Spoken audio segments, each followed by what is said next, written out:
T minus 1 minute.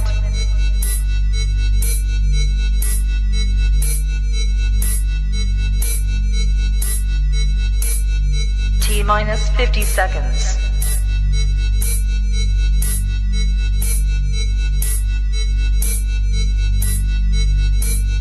T minus 40 seconds.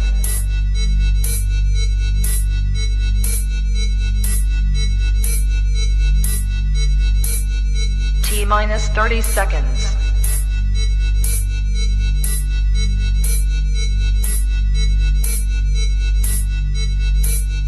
T minus 20 seconds.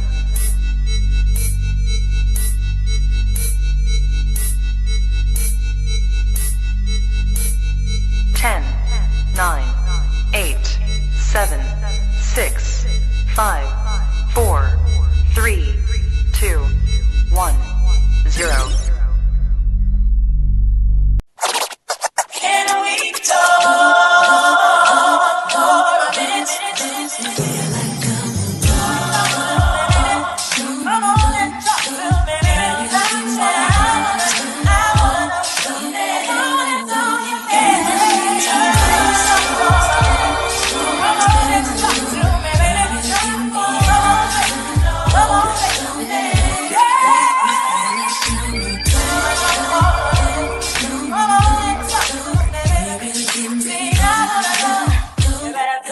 Come and talk to me. I really wanna meet you, girl. I really wanna know your name. Maybe this will help.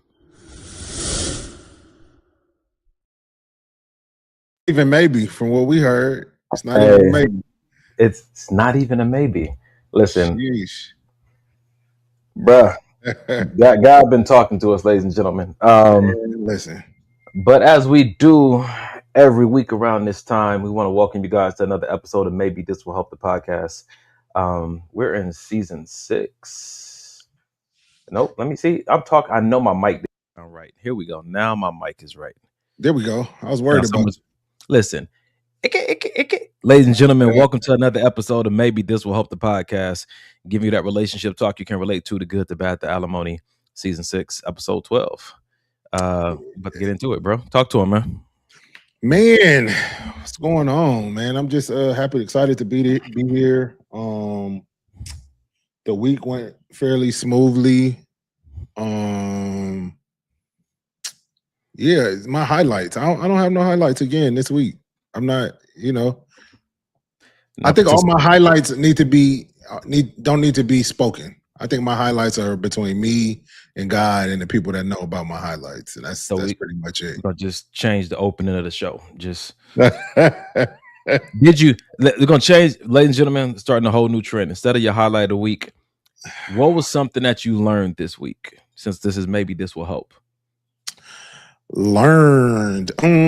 I think more so that was reiterated, that maybe that I had, not being walking in as tough as I should is grace. I know you went to a Bible study, and usually when you go to the Bible study, you send like the notes, and I guess they were touching upon grace. And it's always important to remember that folks are human. Folks go through things. You go through things. So so for me, it's just about remembering and keeping it in the forefront of my brain. I've been in a situation where it looked like I didn't deserve any grace.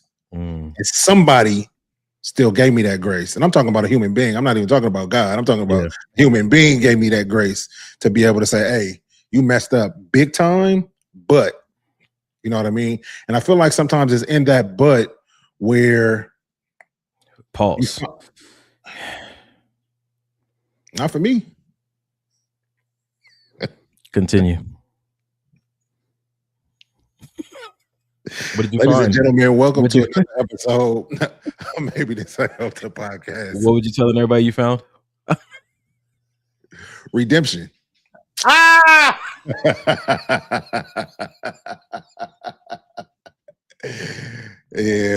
we're gonna have to edit some of this stuff out. Golly. I found redemption in the butt. Because listen, brother, you gotta tell the people, brother. Listen, No, but seriously though, because sometimes you think nobody's gonna understand. I messed up too bad. All of these things that you know your mind tries to play tricks on you. Like nobody ever wants you. Nobody will want to deal with you. All of those things. So when God sends you somebody and they recognize that you messed up and they still show you that grace, sometimes that's all you need to kind of like jump back onto the right path. You know what I mean? And start doing the right thing. You know what I'm saying? So I ain't mad at it. yeah, I think that grace thing has been kind of in my mind since you sent it. So wildly enough, what I learned this week was about the grace. And crazy, that wasn't even a Bible study, bro. So Mm, I've shared with you guys on the podcast before that I go to a group called the Humanizers, right. a very diverse group of modern day philosophers who come and like to have conversation, absent argument. Everybody shows up with a growth mindset so that we can discuss certain things, not to a conclusion, but to maybe aid in a healthier level of curiosity concerning things. We talk about trust, love, grace this week, Yeah. accountability. We've talked about a lot of things. So that grace conversation was incredibly impactful because you get to see it when you can have a healthy conversation with people that are unlike you, come from different cultures, different norms. You get to see life through a lens that you would have never gotten a chance to see it through because you're only one person. Facts. And so we were in the group talking about how do you develop in this way as a character trait? How do you develop this character trait? How do you develop X, Y, and Z?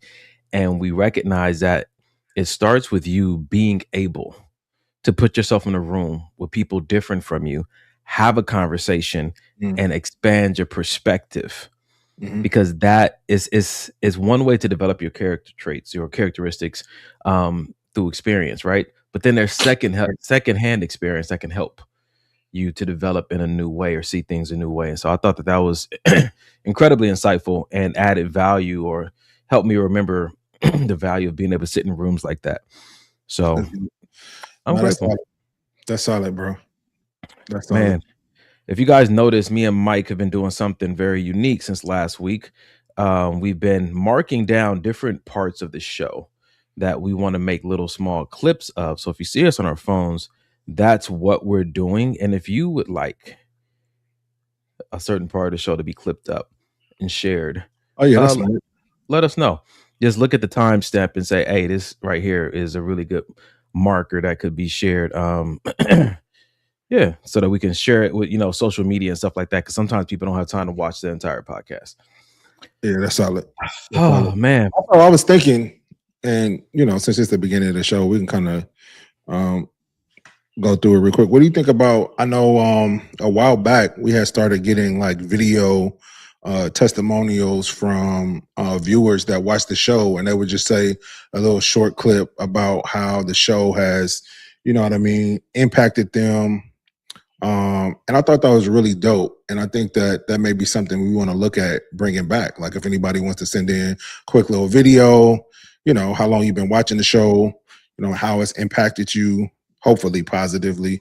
Hopefully you're not in like a psych ward because of Donnie's comments. But maybe that's where yeah, you need to be. and maybe that'll help. That's dope. I get it. Yeah, I get it. I would say I like the idea, but I think it in order for it to be as helpful as we want it to be, maybe Mhm. we provide some scripting and maybe a specific set of questions for them to answer, because that can be something that we can use. As you guys know, we're trying to take this to another level. We have some things planned for next year, Mhm. and those testimonials might just be the key to helping us getting access into these other rooms. Yeah, buddy. Yeah. Yeah, buddy. Well, that was our check-in for the day before we get the show started. If you have not already, go ahead, grab your favorite friend, get your favorite drink and snack. We're about to get into tonight's show. Rashonda was popping. We see you, Carrie. And speaking of Carrie, you guys know that the founder of this show, Mr. Carrie Durrell, DJ Devious himself, Man. every time, my brother, we're here because certain people took the initiative, right? I'm gonna start with this quote and then make an introduction. There's a quote that said, there's always a light at the end of the tunnel.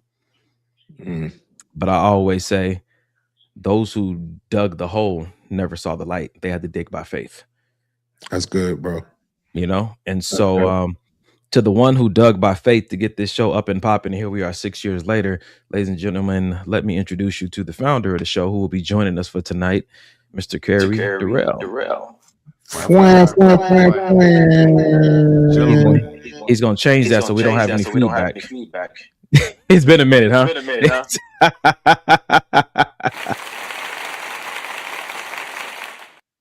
He said, hold on. Okay, 1 minute. Yeah. All right, we got the people chiming in.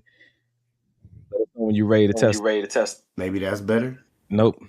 You probably need some headphones, one or the other. Some earbuds or something. Until then, can you hear us, brother? Okay. Get your headphones. So, ladies and gentlemen, we're gonna start. So, you guys know, like last week, we started revisiting how we used to do the show back in the day by just kind of having some videos we want to talk about, not necessarily a rhyme or reason, how we've been trying to follow a theme. And I'm gonna stay in that same lane. We do have a show topic, and we'll probably get into it during the second hour of the show. Don't be looking at it, Mike. But I wanted to start the show like this for tonight. Get ready to chime in. You fuck up with her, I swear to God, because I like that bitch. And if you fuck up with her, it's gonna be a fucking problem, alright? Alrighty, good night! You fuck up with her, I swear to God, because I like that bitch. And if you fuck up with her, it's gonna be a fucking problem, alright? Alrighty, good night! You fuck. So the first question of the night is, what do you do when you start dating someone and all your friends love her and you fumble that bag or it just doesn't work out, but all your friends loved her? Do you put forth more of an effort to try to reconcile and make that thing work because she already fits in your community and community is so important? Or is it just, hey, a deal breaker is a deal breaker? Hey, nah, man. No, first of all, we're not dating, marrying, entering into any type of relationship because she was liked by other people. At the end of the day, if this is somebody I'm supposed to be with, the main thing that matters is how much me and her get along. And if that's not there, it don't matter how well she got along with everybody else. I'm the one that got to go home to her. I'm the one that have to interact on a daily basis. So you're saying it holds no weight for you how much your team or your friends like her when you're dating her, as it pertains to how much effort you're going to show or reason you have for trying to make it work? No, I'm not saying it holds no weight, but I think that ultimately, you know what I mean? Ultimately, it doesn't matter because ultimately I have to do what's best for my own well-being, my own mental state, my own, sometimes even physical well-being, depending on how crazy it is. So it's great that the gang likes her, and it's great that, you know what I mean, they think that we should work it out. But if I see something maybe they don't see, or maybe they're not privy to, then I just thought it was a great conversation to have because so much of the person that we choose impacts our entire life and the communities that we already have. So if you already have a group of healthy friends and you're bringing somebody into it, it's rare to find someone that can fit into the mesh and the dynamic and the energy of something that you already have, a community that you already have that is healthy. So that's why I'm asking if it carries any extra weight. Yeah, no, I feel that. And it is important. It does something for the relationship when you bring a young lady, or if you're a lady, you bring a young man around, and they automatically kind of mesh with your core group of friends. You know what I mean? It makes it almost easier. You know what I mean? It's not uncomfortable. It's not weird. You know what I'm saying? All right. KD, can you get in, or do we need to add you? He said 1 minute. Okay. You good to go now? Okay, cool. Let's see. Test it out. Okay. So far, so good. I can't hear you. No, he's on mute. You got to unmute yourself. Damn it. Okay, testing. How about now? I think we cook it. Yeah, I think we got it. We got action? Yes, sir. You can barely. I see you been in the gym. You can barely get the traps in the screen, but bro, don't. I grabbed a shirt, bro. This is what we're not doing this early. I don't think we can consider that's a whole shirt. Technically, you grabbed 75% of the shirt. Guess who who happened to teach me how to cut shirts this way? I should probably shut up. Yep. Cool. Gentlemen, great to see you both. Yeah, right. Good to see you, bro. Yes, sir. You joined the conversation at the great time, man. We are having a conversation about what happens when you are dating someone and your friends absolutely love her, not just for you, but just for the community. Do you put forth more effort to try to make that work? Does that carry more weight with you when you guys maybe have little disagreements or you see a red flag? Do you put forth more effort to try to make this thing work because it's so rare to find someone that fits into an already built-in healthy community? If I'm honest, yes, because I want my circle to be connected with my spouse, my partner. It's not mandatory for me. I mean, but it helps. You know what I'm saying? Like it's not gonna make my final decision, but it definitely like helps in that fashion of decision making. Because again, you are the people you're around, and that connect. You know what I'm saying? Is a balance, and it can also be a help, especially in spaces of your friends know you different from your partner, and sometimes your friends can help you with your partner, and you know what I'm saying, and vice versa. You know what I'm saying? Right. Your partner can also introduce you to a different space with your friends and allow you to explore things that you probably didn't before, and just because your partner has a different view of you, things that your friends sometimes probably don't know because that's not their sector of life with you. Yeah. I like that, man, because Yeah. if we look at who we're dating, it's usually different. How do you call them? Different areas that we are kind of looking to see how they fit into our life. Like, are they supportive and a good partner to me? Would they be a good spouse, or would they be a good parent? How well they fit into the community? Are we going to grow together in some kind of aspect? And so, as you're going through maybe some of these pillars, I think it's very interesting to look at, if we got together, would this be more of a relationship that that would be isolated between us because maybe they don't like my friends, or I don't like their friends, or they just don't get along? Because at some point, if that relationship you have with her and the relationship you have with your friends doesn't mesh well, you might have to make some hard decisions in the near future. Ooh, yeah. I think in that type of situation that I've actually been in before, I think it's important to let's have a conversation. It don't have to be a group conversation initially, Mm, but if my partner is not cool with, my homeboy or my homegirl, let's talk about why. Because just a conversation between her and I may clear a lot up. You know what I'm saying? Or, you know what I mean? Maybe, y'all have a conversation and they still not okay with it. Hey, well, what if we bring in the homeboy or the homegirl into this conversation, because both of you guys are important to me. You know what I mean? And like KD said, or CD said, it it's important that both of you guys are in my life. So And I don't hold want on. to have, yeah. Before we even get to both you guys being important in my life, if this dynamic is shaky from the gate, before this person means so much to you, what are you doing? Are we talking about dating, huh? Yeah, we still in the dating. I think That's the why I conversation say piece.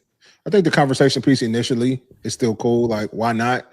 But anything, you know what I'm saying, past that, we're not trying to force nothing at the dating phase. Like, Mm. Yeah. That's yeah, why I said it's not a heavy weight, it's a consideration. That's good. that is good. That's good. Okay. All right. And the consideration says, hey, so I'm gonna run it back. It's a short video. I'm gonna run it right back one time just for you, Carrie, so you can get the kind of foundation. You fuck up with her, I swear to God, because I like that bitch. And if you fuck up with her, it's gonna be a fucking problem, alright? Alrighty, good night! You fuck.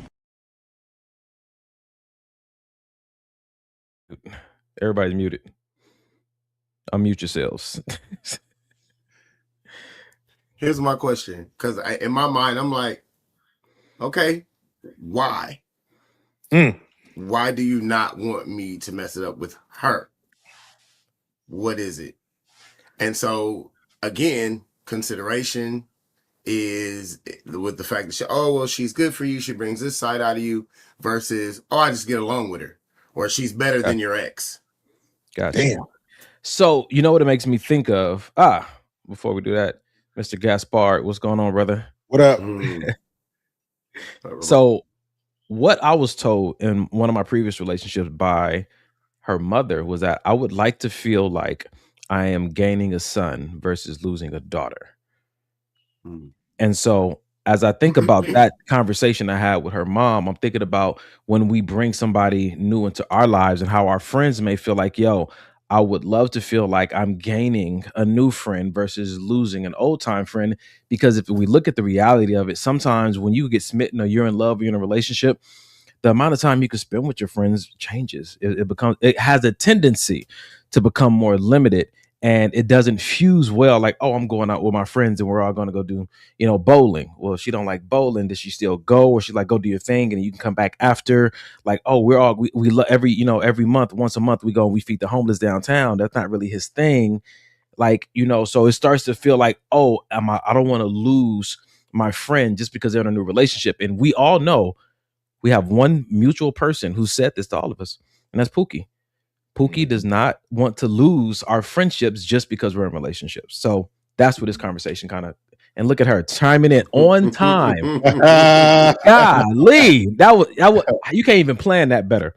I tell my male friends that when I feel they have a good woman that fits what they told me they desire and the purpose they wanted to fulfill.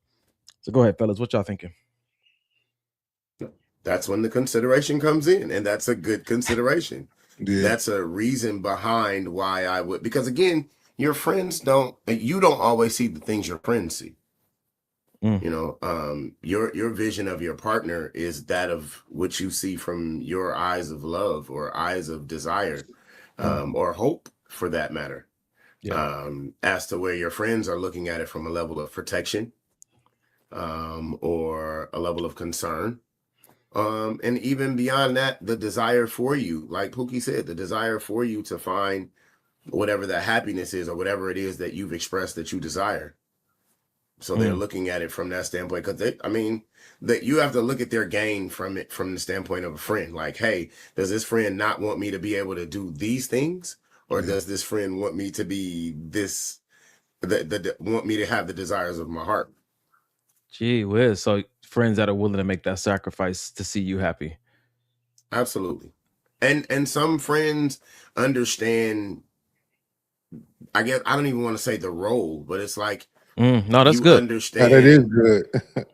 you understand like what life is gonna happen. It's you don't want people to be stagnant. You don't want anyone to stay in a space that either you can't grow in or they can't grow in, or just because they've taken their flower and put it in another pot doesn't mean it's not the same flower. You know what I'm saying? Like it it has to grow somewhere else. It has to grow differently. Good. Yeah. It has to, you got to replant plots sometimes. Repot plants sometimes. Yeah. Which I don't know how to do. And that'd be good thing to learn. That's good, man. I like this conversation because I think that it really does. I'm going to ask you guys another group question. I guess I can answer it too. But do you think that it's good to date in front of your friends because love is blind? And we have a tendency to see through our deeper desire that may distort some of the things that we might be seeing, or miss some of the more important things because we're just like maybe a little smitten. Yeah, that's crazy. That's a good question. Initially, my first one, I said I don't think it's that important. But then when I'm looking back on previous relationships, I wish I would have dated in front of some people that I trusted, instead of trying to keep it this hush hush secret, moving halfway across California, just doing everything just secretly, when everybody around me was kind of telling me like, I don't know if this is. But had I been more open with the people I trusted and more honest with myself about what they were saying, maybe I wouldn't have found myself in certain situations.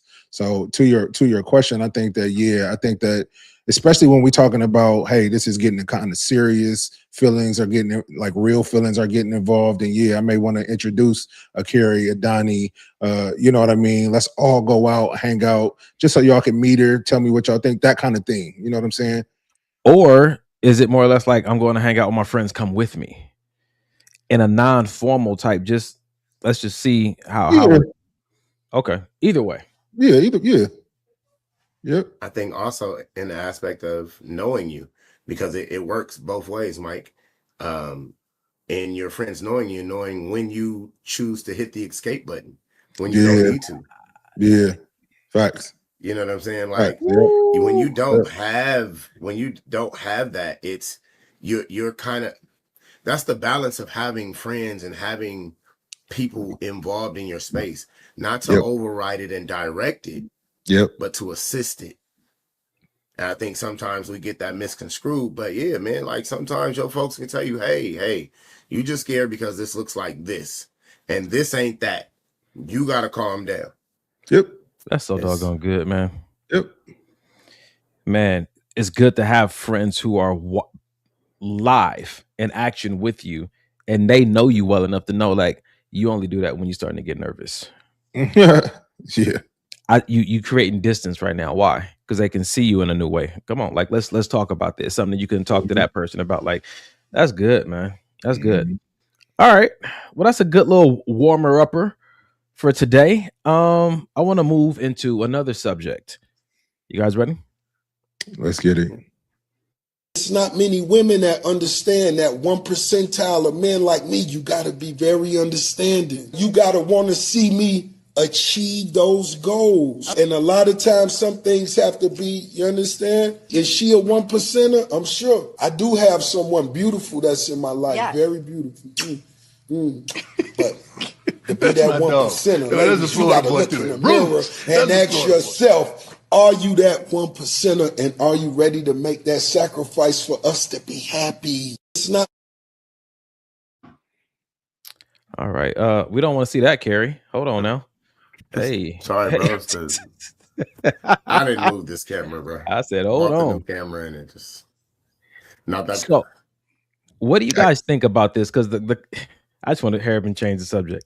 That was scary. Cause I first glance, I'm like, what is he holding? Yikes! Yeah, Lee is come on the show and get us canceled. Oh, don't come on the show. That's what we don't want to see. Jesus. Wow. Jesus. All right. My point was, yes, sir. Before Carrie so rudely interrupted us. Right. My point was that you'll hear a lot of women. Let me not say that. Online, we hear that a lot of women are asking for this 1 percentile of men. But this is the first time I've ever seen a video where the guy is asking in return, are you in a 1 percentile of women?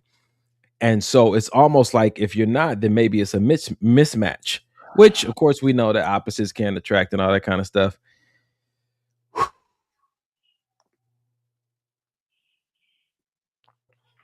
Somebody sounds like they are, but you know. Oh God.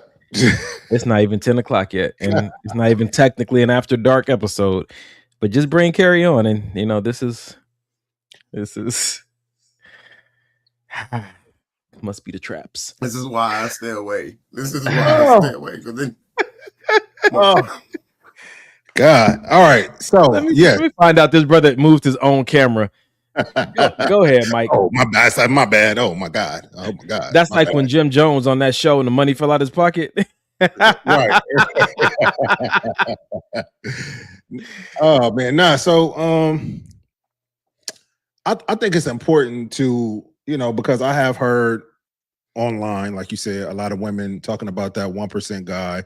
And I think it's interesting to hear Rick Ross talk about the 1% that he needs out of a female. But I think we should first ask ourselves, why do we think we are so deserving of these 1% women and 1% men when we ain't shit?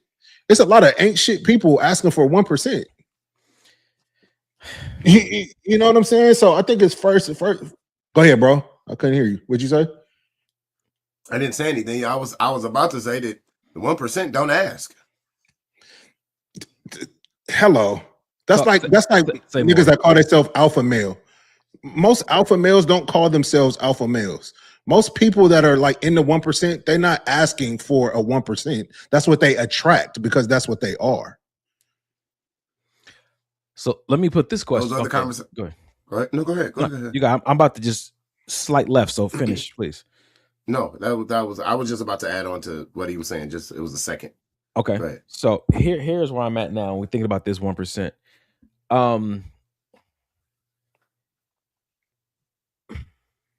You said, why does this 1% believe they deserve, X, Y, and Z?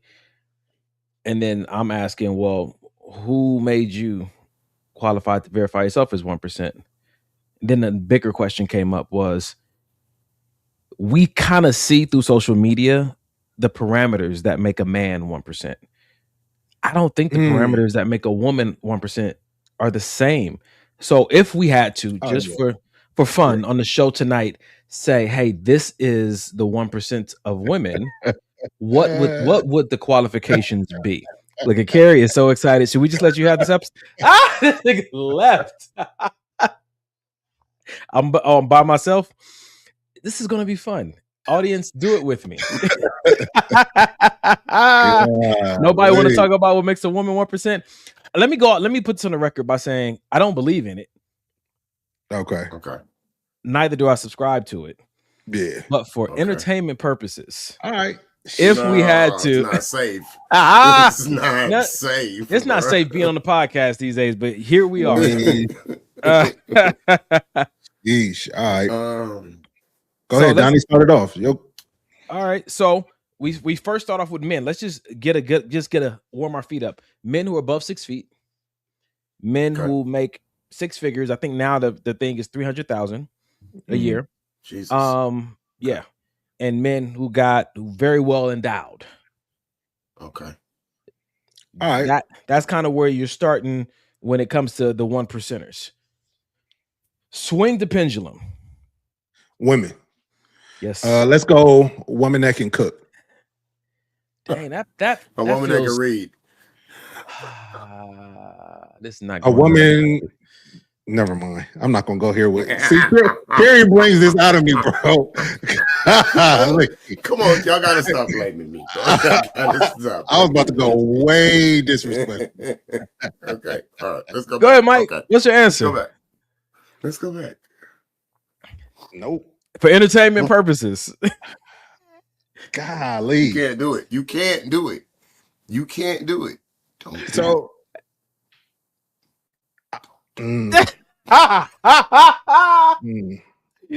Ladies and gentlemen, if you guys want to chime in the chat and let us know what you think qualifies that makes a woman a 1%, just for entertainment purposes, nobody's gonna clip this and run it back and listen. People think that's when was the last time you went on a date and asked a woman like to read the menu? Like, you don't know that she can't read till it's too late, bro. You don't know that a woman cannot read until it's too late. Wow. You like her already. And she reads like R. Kelly. Solomon. Baby, there's no L. See, the reason that's not a problem for me because I usually date women with accents. So it's it's a little different if English is. So she already can't read. It's in English. It's a second language. Jeez. Huh? Cinnamon. Listen, her first language is Wakanda, so English language is already forever. So y'all clearly just aren't going to participate. That's fine. Okay. I'll do it myself. Yeah, you were supposed to go. Go ahead. No, Carrie's ready. I think he found his courage. No, sir. I did not. We need to go see the wizard because listen. Cowardly lion. Oh my goodness. Okay. Oh man. So let's do it this way. I would say, because you guys started off with reading and cooking. When you look at the man scale, it's almost like it starts off with things, height, they can't control. What they've been blessed with in the past, they can't control, even though you can go surgeries and all that kind of stuff. Money, okay, that's something that they can earn through diligence. And so let's just start with something that women can't even control. Like before surgery, it's gonna be rough. Golly, 1%. Yep. I'll start with nice ankles. I just put the nice That's ankles so on the fake. Oh, That's look so at this fake. dude. That's Come so fake. on. Wow. Hey, you Wow. know what he did? All That right, was like let's- the cartoons where you shoot the gun and it go Right. bang. Right. That's what you get. Right. All right, so let me see. Something that they can't control that I'd be like, yo, that's wild work. I think even if you said something like, I would say something like light eyes. I'm still playing it safe. Slow down. You are.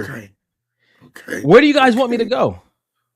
Okay. You 1%. So, A very nice derriere. I'm talking Princess Peach status. I'll give you that. Before surgery. I'll give you that. okay. Just natural. So perky. Just natural. So You natural. know, just a perky really breast. a natural. No. A natural curvy body.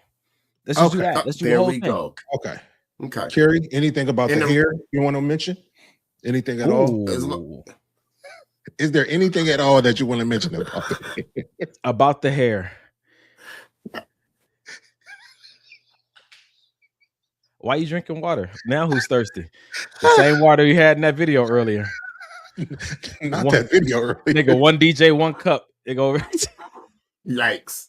Yikes. Yikes. Yikes. Jesus. Why did I? Oh God. Just Listen, take you gotta care of say it or the you audience gonna say it for you. Yep. Doesn't need a lace front, is what you wanted to say. Edges. Okay. 1 percentile. Are not all women born with edges? No, do they still have them? No. Yeah. So Are they- edges would be the equivalent of a man making 6 figures. Like, have you been disciplined enough to maintain these things? I mean, sometimes it's hereditary, right? But that's how they listen. The baldness, Oh, edges. Lord. Was anybody thinking this? Because Carrie said she would say it for us. Oral. Oral. As an oral Make sex? sure that you say Carrie Webb when you Carrie Webb, sorry. I didn't say that. I think that's more of a performative thing, and I don't think that men are being judged by the performative just yet as far as being in the 1 percentile. It's more or less on Would how it you not look. be if okay. Right. Is I was say if they're saying well endowed, you gotta know what to do with it. no, they're not. They're not. Okay. They're saying 6, 6, and 6. Satan. 6 feet, 6 figures, more than 6 inches. Jesus. Huh? You didn't know who the Antichrist was? All the men you're chasing. So if we can go back just a little bit. What's What happening? did I walk into, bro? Like Golly. All Everybody wants to date the Antichrist. right. No, Golly. if we You know what it is, bro? I don't feel like so like you said, I feel like this is new to us because bro. you got to be in one. Most of these women walking around with rough skin. Yes.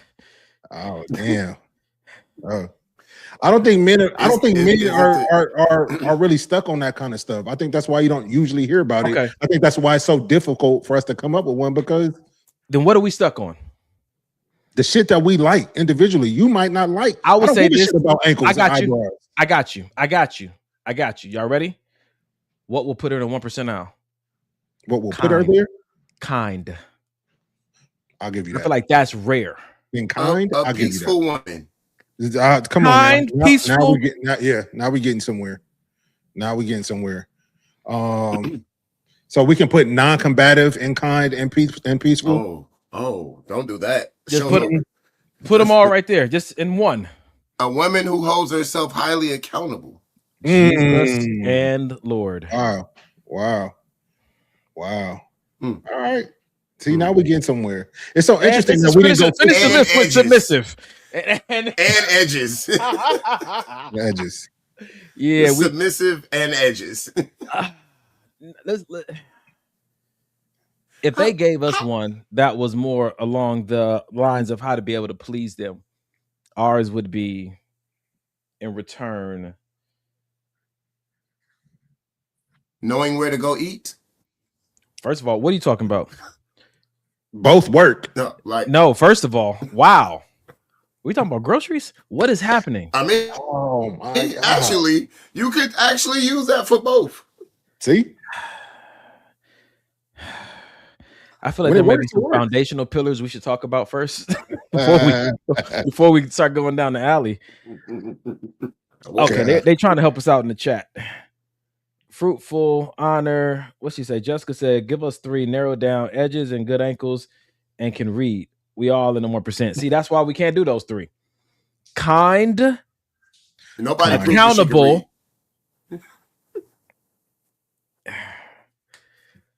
Just give me one more. Kind, accountable, and one more. I like submissive. I like submissive. Okay. And see, that goes to show what you just said. Every man is different, because I'm like the bringing of peace, the essence of peace about you. Like you're just calm, not calm and nonchalant, like you don't care. Like you care, but you're calm. Like you see the rev and you go neutral. Yeah. All the time. Does she have it in her anywhere? It's just she knows how to control it. No. Yeah, because she doesn't want to use it. She likes peace. I changed my answer. My last one is an effective communicator. I'm not even saying healthy, effective communicator. I feel like that's for humans. That's not for men or women. That's just for human beings. Can I have it, please? Yes, sir. Can I have it?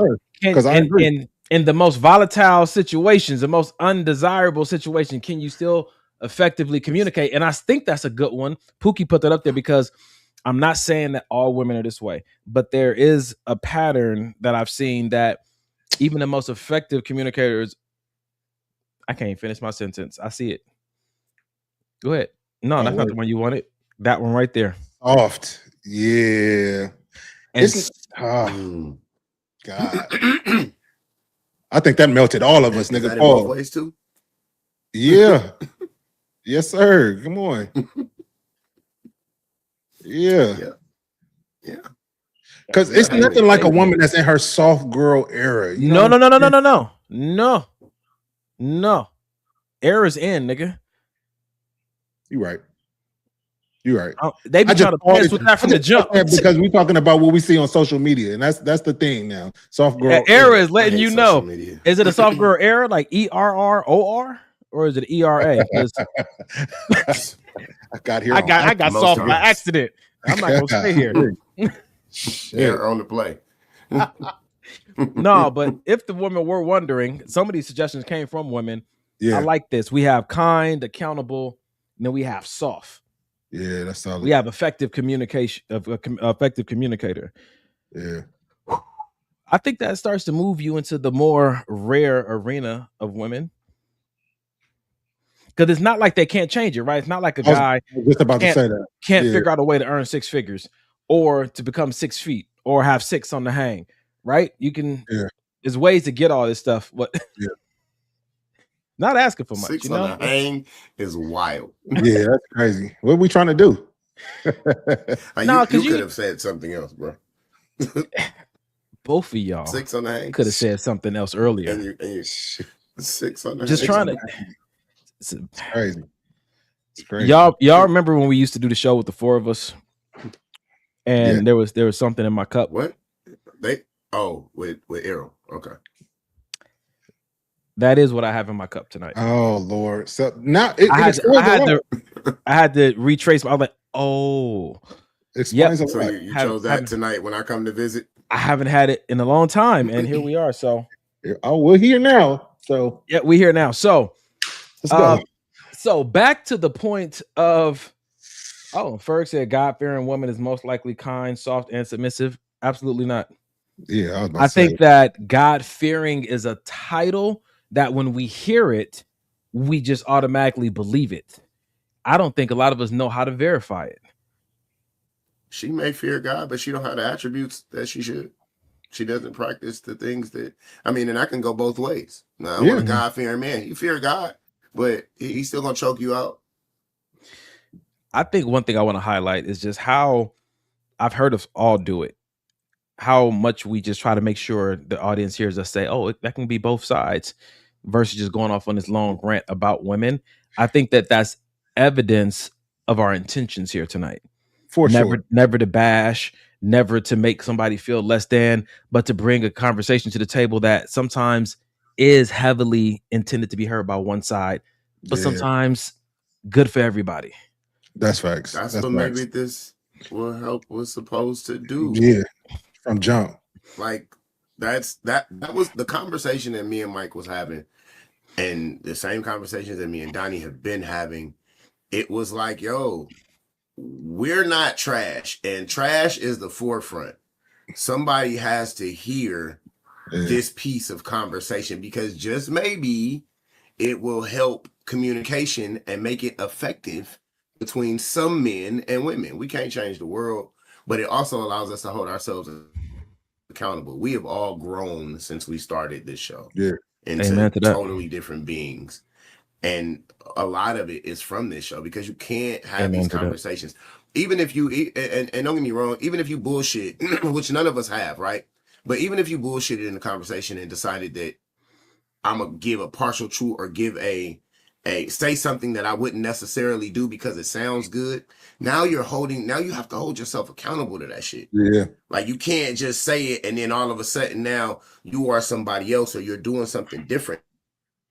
It's like, yo, if I said I'm this, then this is this, and people hear it and they're like, damn, if somebody else can be like that, then yeah. So that's really what this was about. Yeah, everybody, not just the accountability on our end, and for other people to hear, to help the process. Facts. I can live with it. Yeah. So let me do this then. I want to move into another video. I feel like we did well with that one. This one, I'm interested to see how we would, or how we have acted in these kind of in this situation in the past, both all three of us. So check this out. Not the exact situation, but just similar situation. Hi. Can I help you? It's Macy from Tinder. Aren't you David? You just look different. How? I don't know. Look at the height difference. You're like 7 feet tall. No, Macy, I'm not saying that to be mean. It's just you didn't tell me that. You don't want to go on a date because I'm tall? No, I don't want to go on a date because I'm short. You're not short. You just had to lean down to be eye level with me. You're not that short, though. Look at this. I'm wearing Kanzuris. What the hell are Kanzuris? My shoes. This is how tall I actually am. Look at the difference. Those are kind of dope. Well, they make me like 3 inches taller. Doing the Lord's work. I don't care that you're tall. I don't care that you're short. So I am short. I'm you. I'm 6 feet. I have to get on my tiptoes to do that. You want to go get coffee still or what? I'm down. Cold brew? Latte. I don't know if I can do this if you're going to get a latte. What the f*** you have against lattes, man? You want to drive or should we just get on your back? Probably get there fast. I love it. I love it. Yeah. What do you guys do, or what have you done in the past where you met somebody through a friend, through an app, and something about them was significantly different than how they presented themselves online? What I've done in the past is at least finish the date, try to have a good time, but probably wouldn't be a second date. Is it dependent on what is significantly different, or the fact that they just didn't disclose something that was important? Face look different. You've been catfish, Mike? For sure. More than one. How'd you let that happen? Blind date. Hey, I got a homegirl, First of all, wait. Is it still being catfished if it was a blind date? Because that sounds like a different level of manipulation. Who described this person to you? And did you have any homegirl? And that's why I never take advice as far as women look from other women. That was revenge. You pissed her off at some point in your life. She finally got you back. She looked like Janet Jackson, bro. Right. More like Freddie Jackson. Jeez. Carrie, has that ever happened to you, man? Somebody looks significantly different? Yes, but I stayed through, hung out, still cool with somebody still to this day. But I watch the way that I interacted with them was very different. Well, not like off, right? But didn't give them the the notion that this was going to be more than me being your homeboy. But did you guys ever Like, say, hey, why didn't you say this to me? Why didn't you tell me this was different? I didn't. no. And I think, could see. what'd you say? I said I could see. Right? We didn't need to have the conversation. It's obvious why you didn't say it. Damn. Right. No, for real though. No, for real. Seriously. no. No, seriously. Seriously. If we only taking neck up pictures, usually when from my experience, when women only or men only all right, that's what we're doing tonight. All right.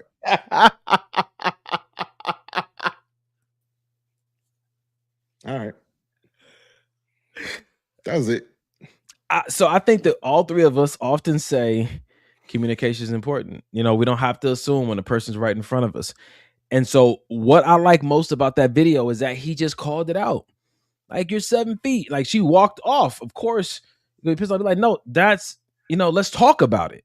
And I think that as I mature and I grow, I'm recognizing how different of an ending you could have in a situation that starts off awkward if you just talk about the awkward thing.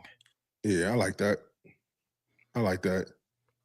No, that's solid, bro. I still feel like it was weird that he was upset that she didn't tell him that she was 7 feet. But brother, did you tell her that you were 5 feet?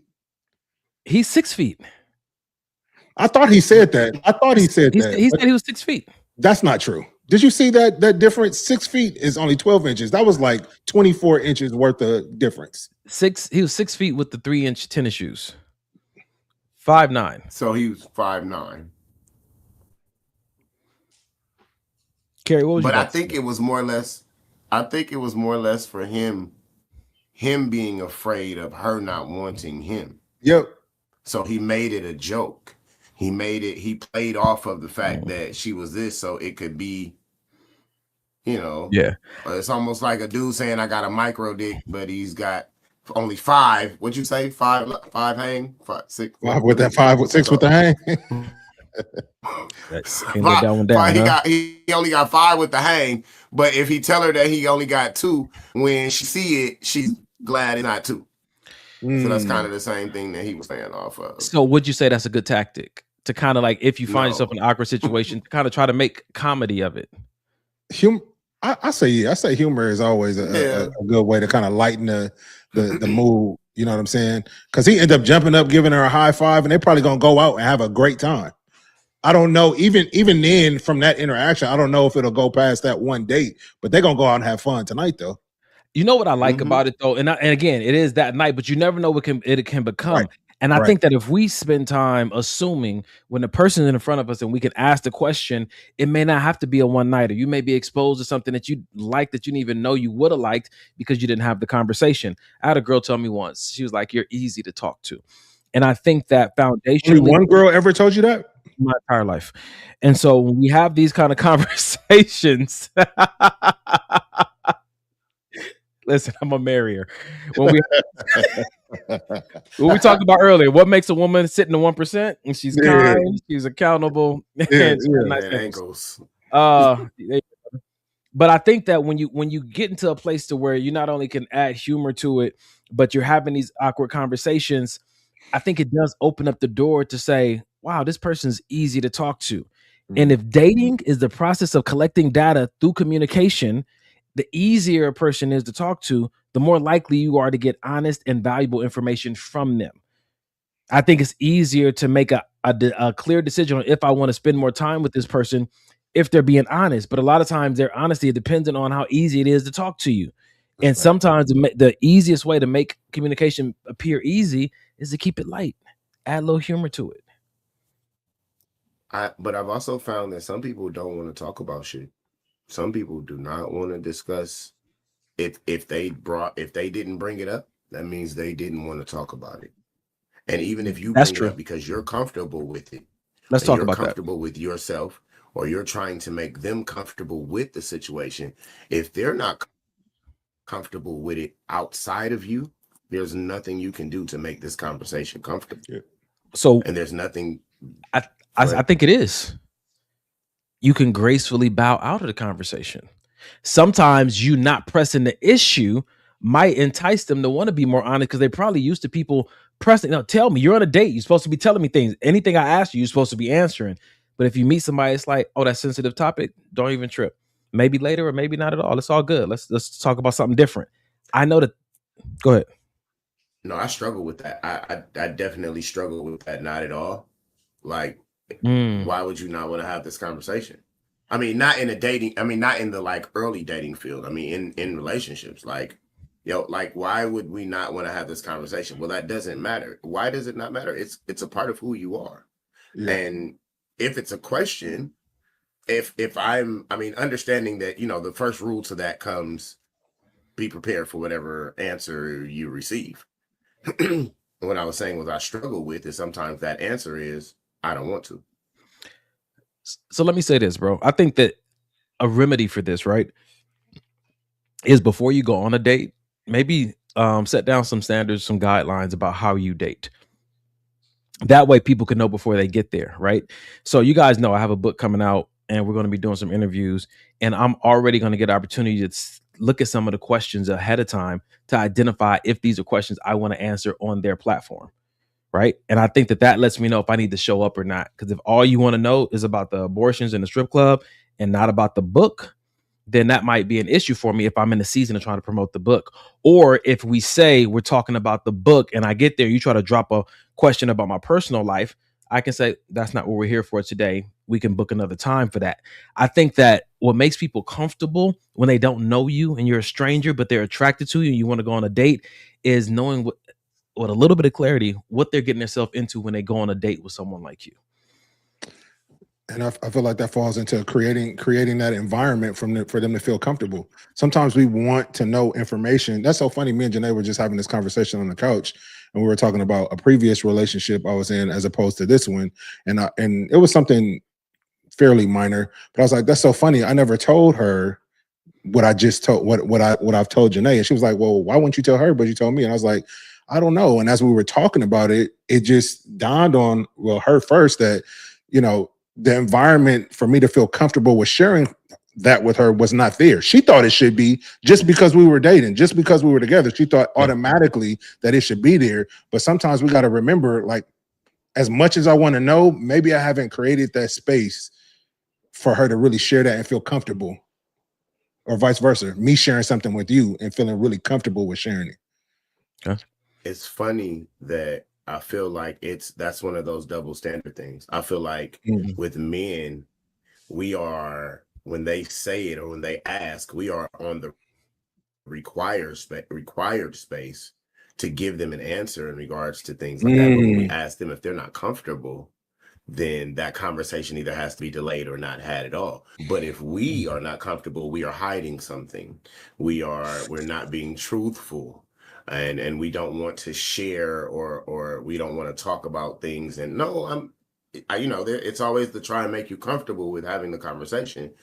But the reality of it is it goes both ways, like, so I definitely agree with what you were saying, Mike. Like, so maybe part of our standard needs to be, before we date someone, I find a way to identify if they operate in this whole double standards realm of dating. I think that might be a good deal breaker from the jump. You know what I'm saying? There may be a way through a phone conversation or through a text message to identify, like, what do you think about these double standards? And if that is already rubbing you the wrong way, then you can already, again, just getting a good lay of the land before you go in there and try to build a house. Yeah, that's good stuff. The soil may not be good for vulnerability. And like we said on a few episodes ago, some people ain't dating for data, they're dating for draws. And this might be, a good thing to identify. Like I always say, people say, oh, that person wasted my time. Like maybe you just didn't verify well enough ahead of time, because it sounds like they were intending to do what they were going to do the whole time. You just didn't have a plan in place to identify what they wanted to do. And now you feel like they wasted their time, but you never did express what quality time looked like for you in a dating space. So maybe you, in the lack of your communication or standards or verification process, wasted your own time. That would be too much like right to hold themselves accountable. Well, that's the 1%. You just said that. Somebody that holds themselves accountable is that 1%. Yes, indeed. Maybe you're All the right. issue that you didn't see it. Anyway, go ahead. And again, that's where therapy comes in. That's where maybe this what the podcast comes in. You get a chance to look at things and through a lens of self-awareness and say, dang, I do that. I have these expectations that I've never expressed. I have these standards that I get mad at people for not holding up to or living up to that I haven't expressed or explained. And then, you know what I'm saying, I'm tired of people running over me, but I have these boundaries that I don't enforce. You said that What you don't. you breaking up a little bit, Carrie. What'd you say? That it's the intranet. I still got dial up. Close your windows. The internet and turn the light off in the back. Let the internet out. No, I was just saying like boundaries and things that they don't hold themselves accountable for. There's a lot of like I want, but I'm not giving. And I think that makes it difficult to have a shared comfortable space. Is the space? I think once everybody is. No, go ahead. You said it's a space, but no, it's my internet again. Yeah, I thought you had stopped talking because the internet glitchy. But go ahead. That was it. I did stop. Okay. So my question to you was: is the safe space? Do we require the safe space to be mutual? You know what I'm saying? Because sometimes a guy can be so into a girl that he wants to create the safe space for her. But fellas, do we ever require the space to be safe for us as well? Do we think that's soft, that's feminine, no matter what kind of situation you put me in, I'm gonna show up, you know what I'm saying? And answer, you know? So I think for me, bro, I think that I didn't realize that I needed a safe space until I had one. So I've been going through all these relationships thinking, not really even knowing what's wrong. Why I don't really want to open up? Why I'm not sharing like my skeletons? Why I'm not sharing my deepest, darkest, stuff with this woman, not knowing that it's because she hadn't created this safe space. Like I said, I don't know if you heard me, Carrie. I said I didn't know I really needed a safe space until I was provided one. And in my mind, I'm like, oh, what is this? You mean you're not leaving? You're not scared? You're not, judging me? You mean you want to talk about it? Oh shit. And I love that, bro, because me and my friend, a female friend of mine, were having this conversation about safe spaces. And I said, how can you verify for me that you're safe to talk to? Well, I care about y'all. I'm like, but wow, what do you do that's different from other places? What can you tell me that you do and that you are willing to do and that you often do and that you recognize when to do in this environment with us that would you say, okay, I'm gonna make you feel safe? When do you start saying, well, I'm an active listener and I'm curious, and like, you know what I'm saying, when I hear certain cues, I kind of pause and I slow down and I soften up a little bit extra because I recognize that's usually when a man is about to tell me something. Like you saying it's safe, don't make it safe. That's facts. That's facts. That's facts. Damn. Yeah. Y'all shorten y'all shows now, because that should be it. Right. Mic drop. Bro, that's been such a big deal for me, man. Even one of these groups that I go to, right? I'm on a leadership board, and we were talking about telling people it's safe space. And I stopped the whole leadership. I said, how is it safe when we say everybody's welcome? When we're saying doesn't matter what your background is, we're saying you can speak whatever's on your mind. How are we verifying that it's safe? I think, bro, sometimes, like I said, sometimes you don't know it's safe until you in it. Until that person in that group you're in, until that person says something that most would consider crazy to say aloud, but it's accepted and it's not frowned upon and it's not looked at as, oh, this nigga crazy, or why would he say that? But we're having conversation about it without making that person feel guilty about sharing whatever it is they said. Is there anything anybody can tell you ahead of time that may make you? For me, no, because I've heard it, bro. I've heard it's okay. I've heard you can open up. I've heard you're safe with me. I've heard all of the things, and it turned out to be some bullshit until I got in the relationship I'm in now. So no, it got to be verified. I think that there's ways that things they can say to me that will make me be like, okay, I'm willing to open up here. You know, what is one of those things? Put it here. Carrie, did you have a comment for the show? for the show. This nigga, did you have a comment? You got to be specific. These niggas, boy. Golly, this big over. He just. You good? All right. So, in closing this conversation, thinking about what do you do when you're face to face with a person that wasn't completely honest with you about maybe their physical appearances. It sounds like collectively we're saying keep it light, speak on it. Don't just go with the flow as if nothing's wrong, because you might be setting a bad example of what you expect or how you want this dating process to go. Is that fair enough? Fair enough.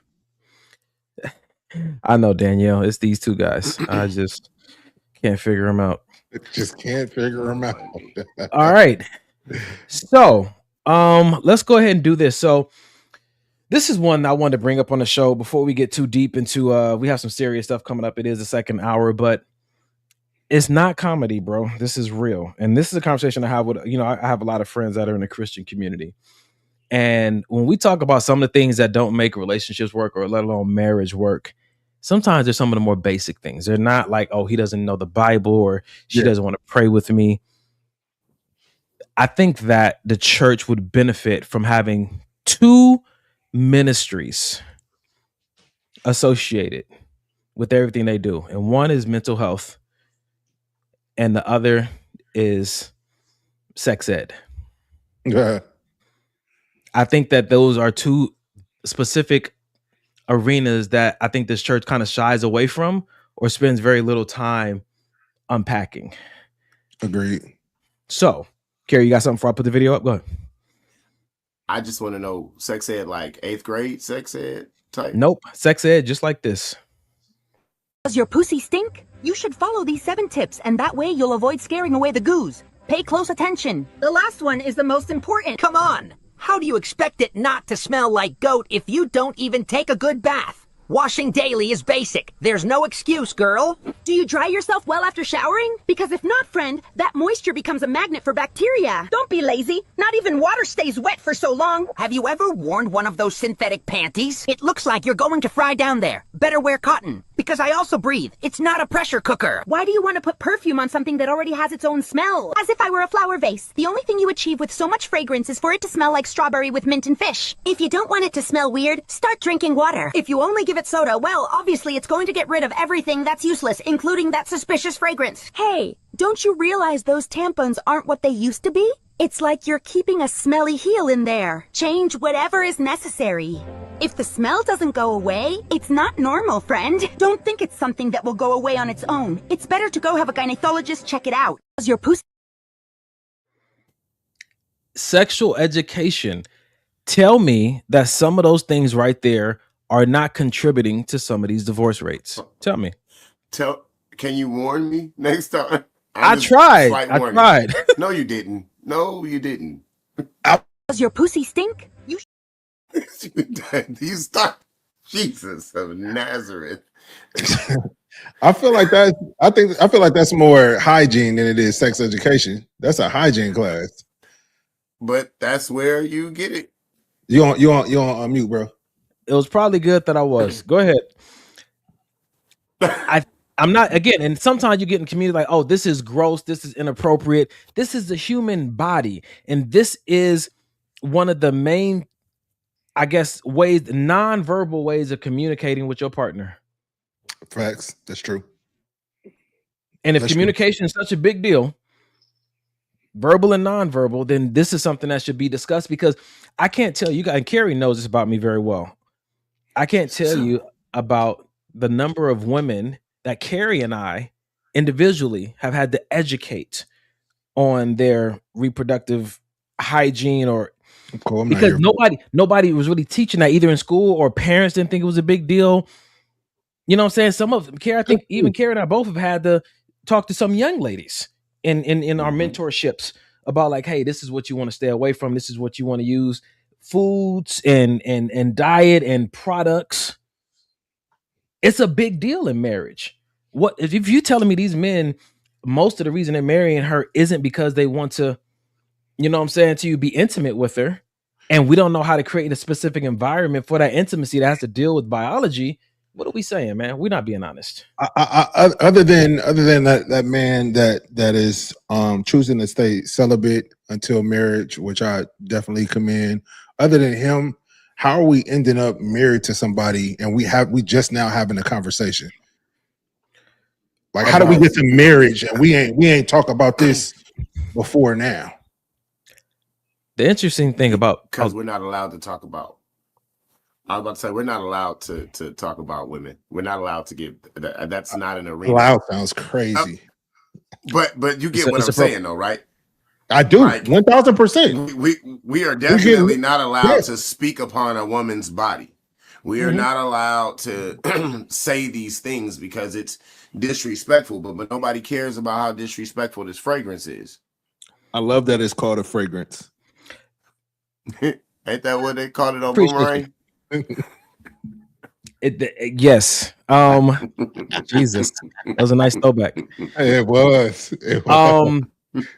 And I think that oftentimes if we just finished talking about in the last video about things that can become awkward, you don't have to be physically intimate with a girl or a guy to know about their hygiene.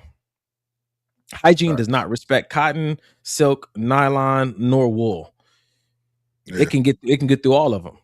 Yeah. And if you are in a situation where you feel like it's inappropriate to talk about that, you have to ask yourself, what are you setting yourself up for? Because it's almost like you're not saying anything is consenting to it. Mm-hmm. Like, oh, consenting to the scent. It must be fine.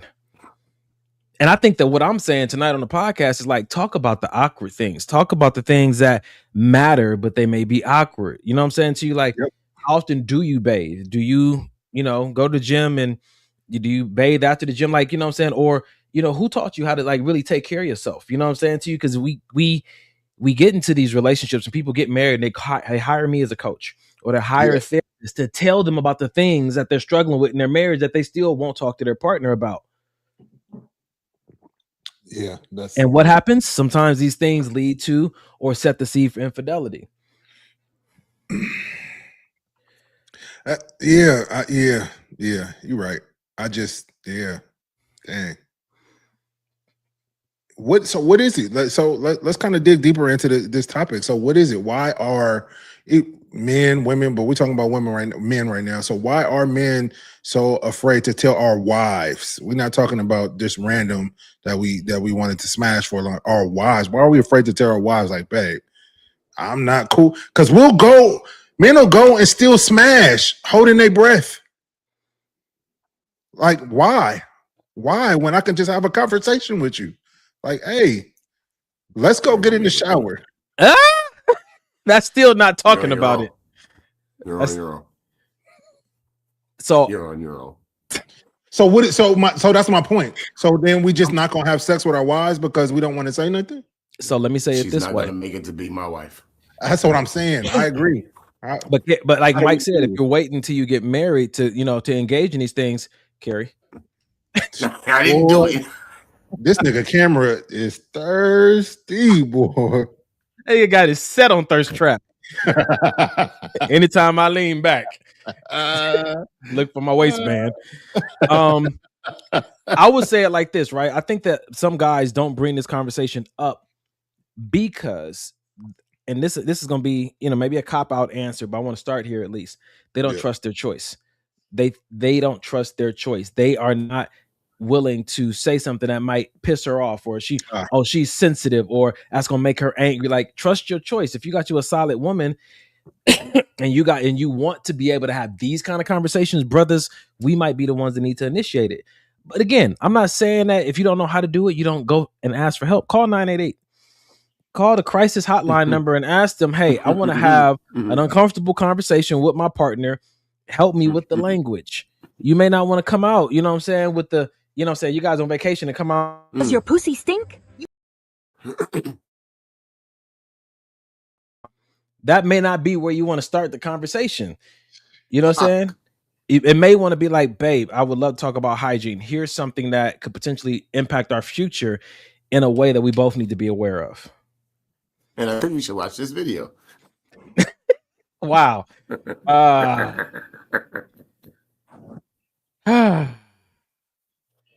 Stop what I'm saying. I love this conversation, though. All bullshit aside, this is a really good conversation because it is something that is not talked about. And then we remember the girls growing up in Oh my God! wow. Listen, pH balance is a serious issue. Go ahead. Yes. I'm saying, you know, we remember growing up as kids and that one or two girls that would always have that smell and nobody ever said anything. Amen. And she came to school every day and it's like, dang, I feel bad for this. Like, does she know? Does she smell it? And I feel like at some point they don't realize because they live with it. So it's important, like, don't just assume like, oh, she must know. Not all the time. It's just like men sometimes after we ball or in the gym and we have a smell. We had it our whole life, so we used to it. It smell like a dog. And it's just they tell me every time you stink. And that's beautiful. Because what if she let you go out in public? I ain't gonna have my husband out there being talked about. You know what I'm saying to you? So let me ask you questions. Both of you guys, Carrie, you've been married. Mike, you're married right now. The question on the table is, can I ask, are there times when you husbands really don't want to have sex with your wife at times? Yes. Yeah.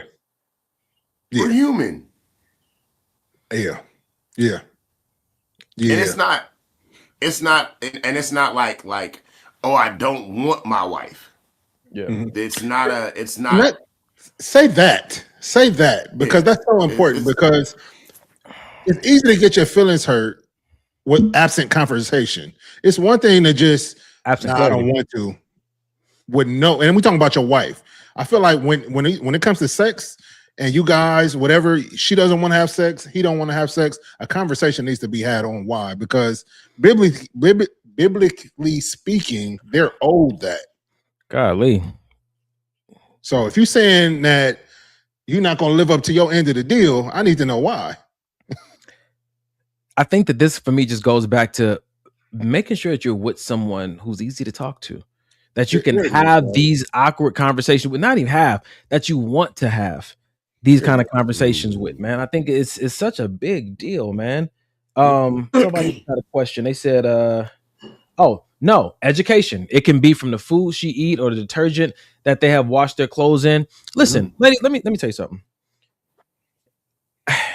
I'm going to use my experience to bring some insight to the table. Yikes. No, I'm not a virgin. You know what I'm saying? No, I didn't wait till marriage and whatnot. But because I didn't, there's some things I can share with you. There's sometimes some things you can do to try to prep that area, men and women, that can make it challenging for your body to produce natural fluids. Mm-hmm. Certain deodorants and perfumes don't belong down there because they actually work against the body's natural instinct to develop fluid or to develop its own natural scent. There's certain foods.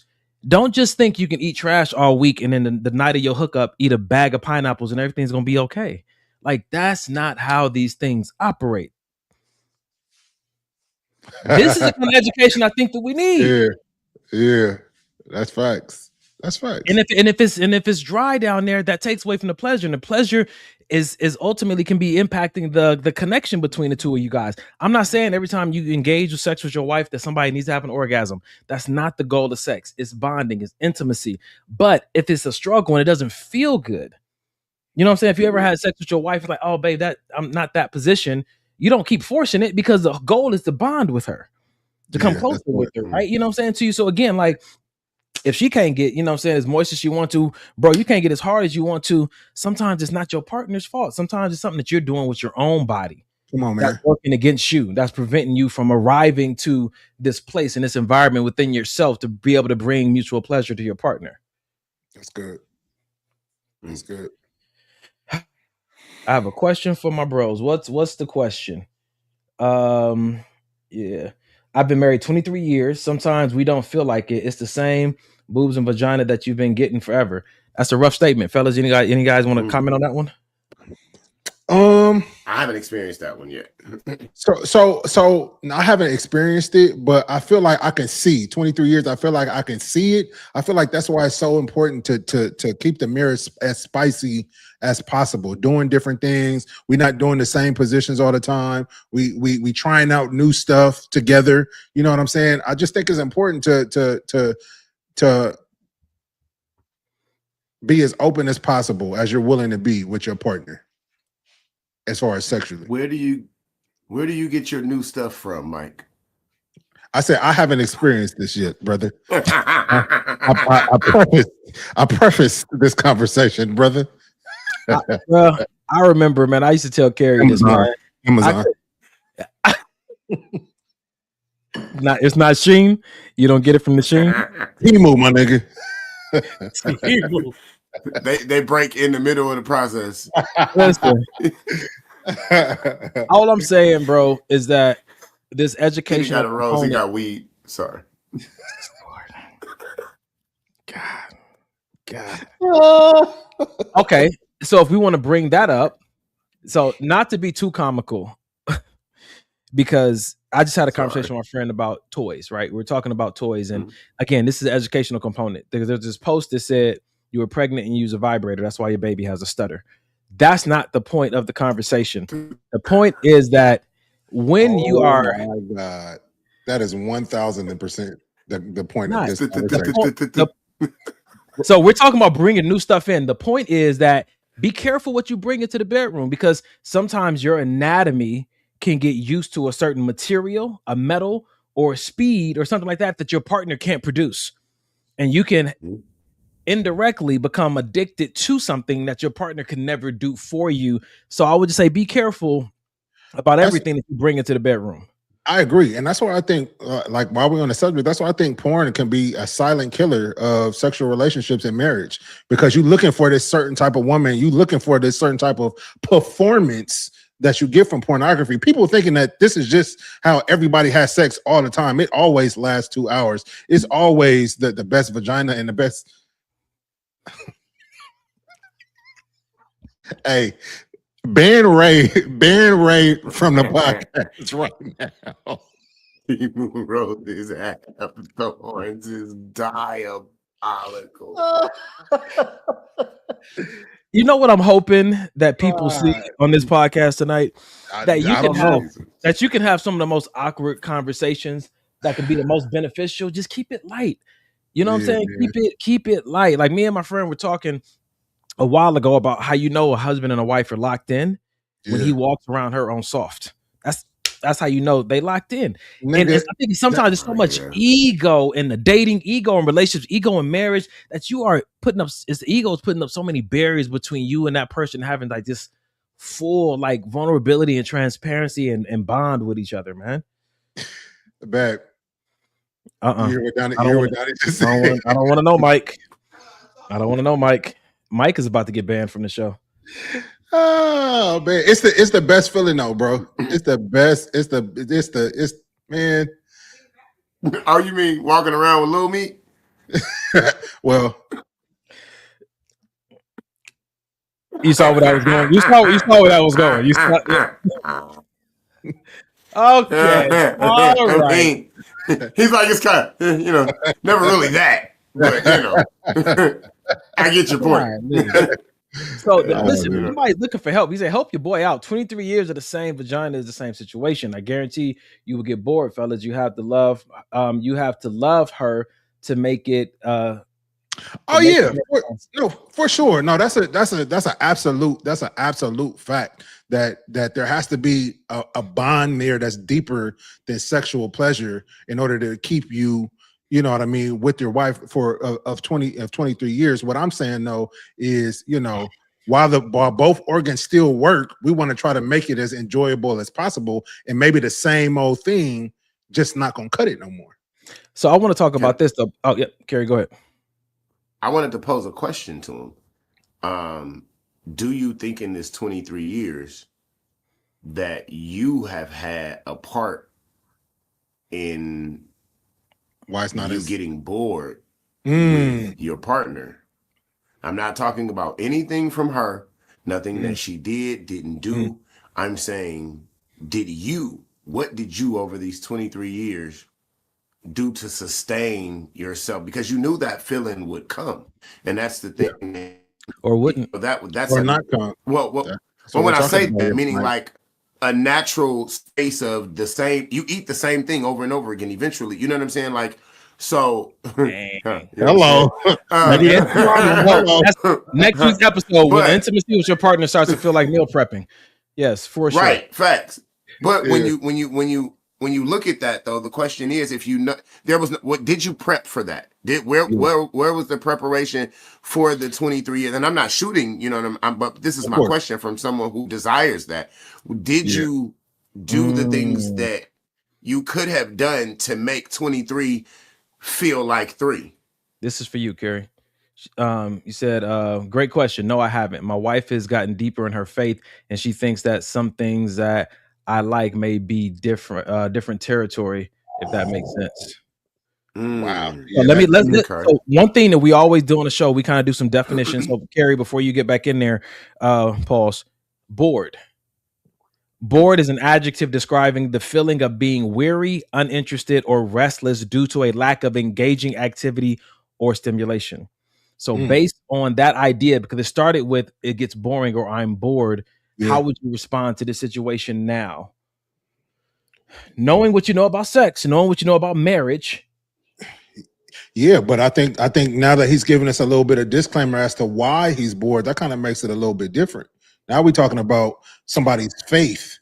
So let me say this though, because my grandmother always told me it's not where you go, it's who you're going with. So I think there might be a room for a mindset shift to say, hey, we may not be able to go into this territory of fantasy with your partner, but just think about who you with, and let that maybe that can be the new drive of stimulation. For my married brothers, is that landing or no? Say it one more time. So maybe it's not so much that you guys can't go into these territories of fantasies that you have because she's not comfortable with that. Maybe it's more or less like thinking about the sentimental value of, yo, this is who I'm with. This person I've done all these things with, and that can be the source of stimulation to get you out of that place of boredom. Like I'm compounding interest in this marriage because I'm with the same person. Sometimes it's the mindset shift, and the value and the stimulation comes from I'm building with someone versus this is a person I get to exercise or explore different fantasies with. Because when you say it that way, it sounds like it's more about the fantasies than it is the person.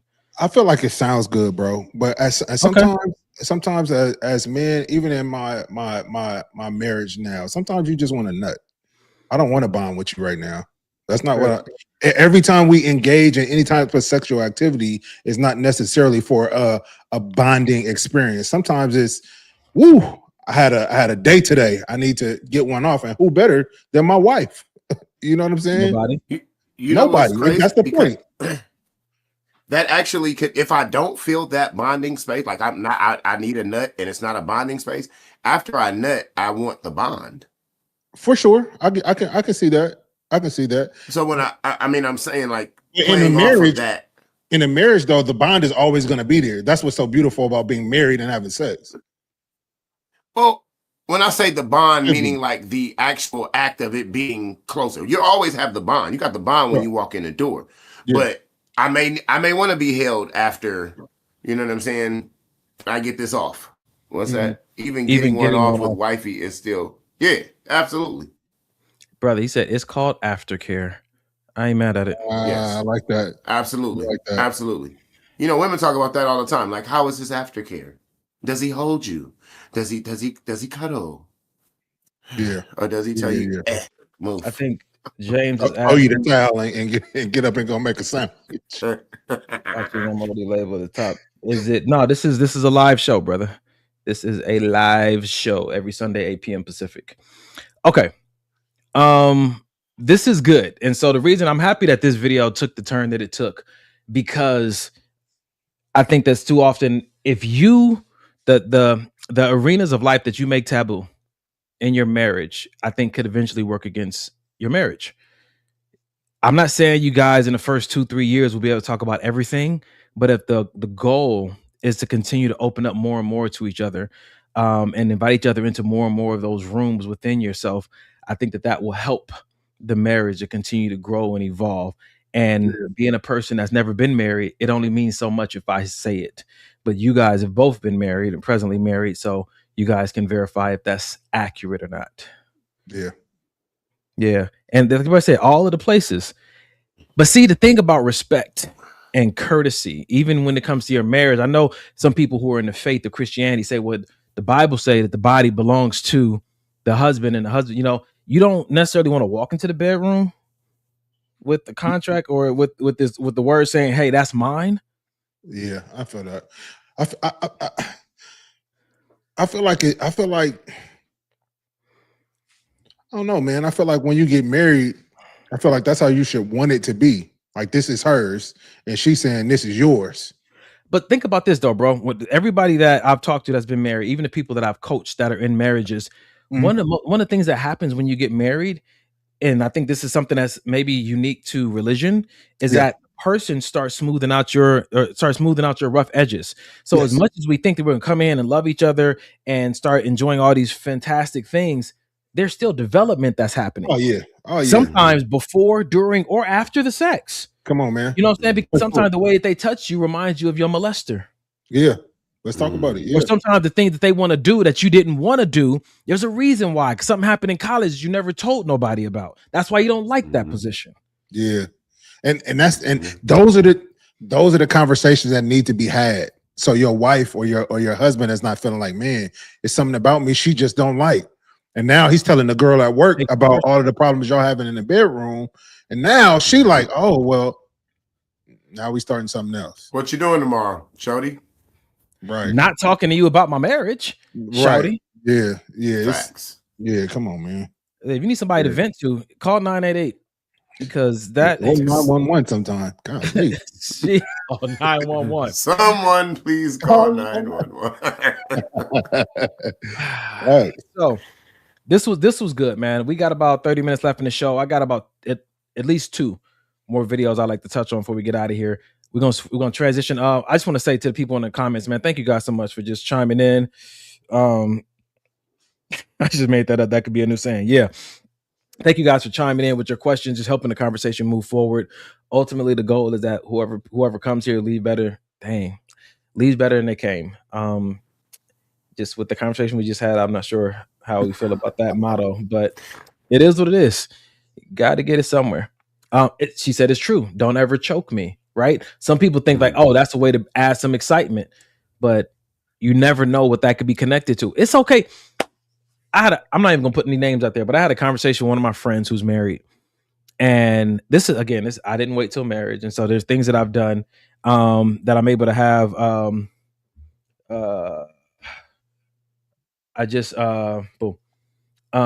was able to have certain conversations with them, and they said for the first time, me and my partner, me and my wife, you know what I'm saying, we laughed during sex. Like we were playful. We were able to tell some jokes. And it's like that is a whole different kind of experience within itself that I think that is evidence of a certain kind of mature bonding that's happening.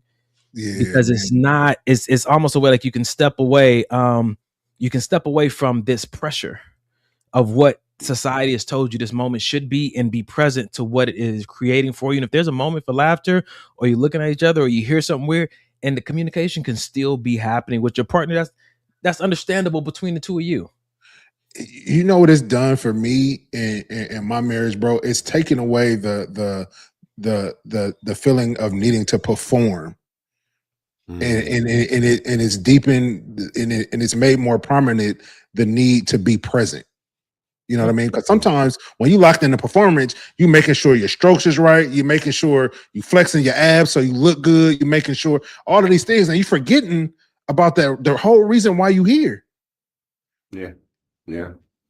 So those little jokes, those little, laughter and all of that other stuff you're talking about, it takes away the performance. You know what I mean? I think it makes the moment more honest. Yeah. All right. So as we're moving in, as we are spending time talking about the things that we enjoy in our marriage and with our partners and all these kind of things, we have to get there. So there's a journey to get into marriage, right? And sometimes there's certain things that happen in the marriage, in the dating process, that should be a red flag. And this video is going to expose something, and I wonder how you guys feel about it, because the dude's answer was pretty direct. So here we go. Jessica just booked the Airbnb. South Beach is gonna be insane this weekend. Jessica? The single friend who just broke up and wants a hot girl summer? Don't start, Cole. It's just a girls' trip. We just want to dance. In Miami, at clubs where promoters let you in for free because you're the product for rich guys? God, you are so insecure. Do you trust me or not? Insecurity is checking your phone. Reality is knowing that alcohol plus that environment equals bad decisions. I'm an adult. You can't tell me where I can go. You're absolutely right. I don't own you. You are free to go wherever you want. Glad you finally realized that. I'll be back on Monday. Go have fun. But understand this. I don't take serious relationships with women who act single. Are you breaking up with me? Over a weekend trip? A woman who respects her man doesn't put herself in a position to be disrespected by others. This is controlling. You're manipulating me to stay. No, controlling is forcing you to stay. Boundaries are deciding what I will tolerate. You make your choice. I'll make mine. The door is open. But don't expect me to be here when you walk back through it. So the reason I wanted to bring this video up is because there's sometimes these standards that we have, and I think that the standards are created not based on where we are today, but based on life we want in the future. And some people fit your now, but they don't fit your next. You know what I'm saying? Some people are fun right now, but when you think about the dating process and what you're willing to do and not willing to do in dating, but you know that it's stark different from how you want your marriage to look. You have a responsibility to say in the dating environment what you will and will not stand for. But if you're trying to impress this person, you're creating a false narrative and a false idea of what it's like to be with you. And then when you guys do get married, it's almost like, well, why'd you switch and you changed? When we were dating, you were cool with me going on these girls' trip. You were cool, you know what I'm saying, with me being out drinking, or you were cool with me going out with the boys and, you know what I'm saying, and being at these parties where all these women were going to be. If you're not cool with that, like, say it. Because as I'm thinking about, you know what I'm saying, getting back into dating at some point, once my life gets a little different arrangement, I have to remind myself, it doesn't matter who feels good today. Do your best to consider who's going to feel right in 10 years.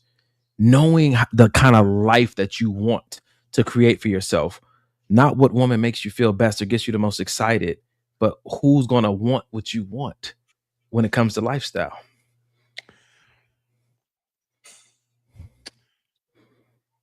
That's tricky. Interesting. That's interesting, bro. And I say that's interesting because is that for me, I don't know if I was necessarily just looking for somebody that wanted the same things that I wanted.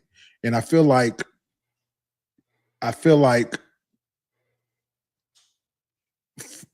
for me, I feel like the joy of being in a relationship, being in marriage is finding out new things that Janae likes and she likes to do that I would have never thought in a million years to do. And now I've adopted some of the things that she enjoys and likes to do, and then vice versa. I don't know if I ever looked for just only a girl that just wants what I want. So check this out. On a subconscious level, do you have any non-negotiables? Yeah. Okay, that's what I'm talking about. There's certain things that you are not bending on. Yeah. Like, hey, we're not having smoke outs at my house when we get married. Yeah. I think that we know these things subconsciously, and too often we think that it's just an unspoken rule, but you need to speak. Yeah. You got to speak. Yeah.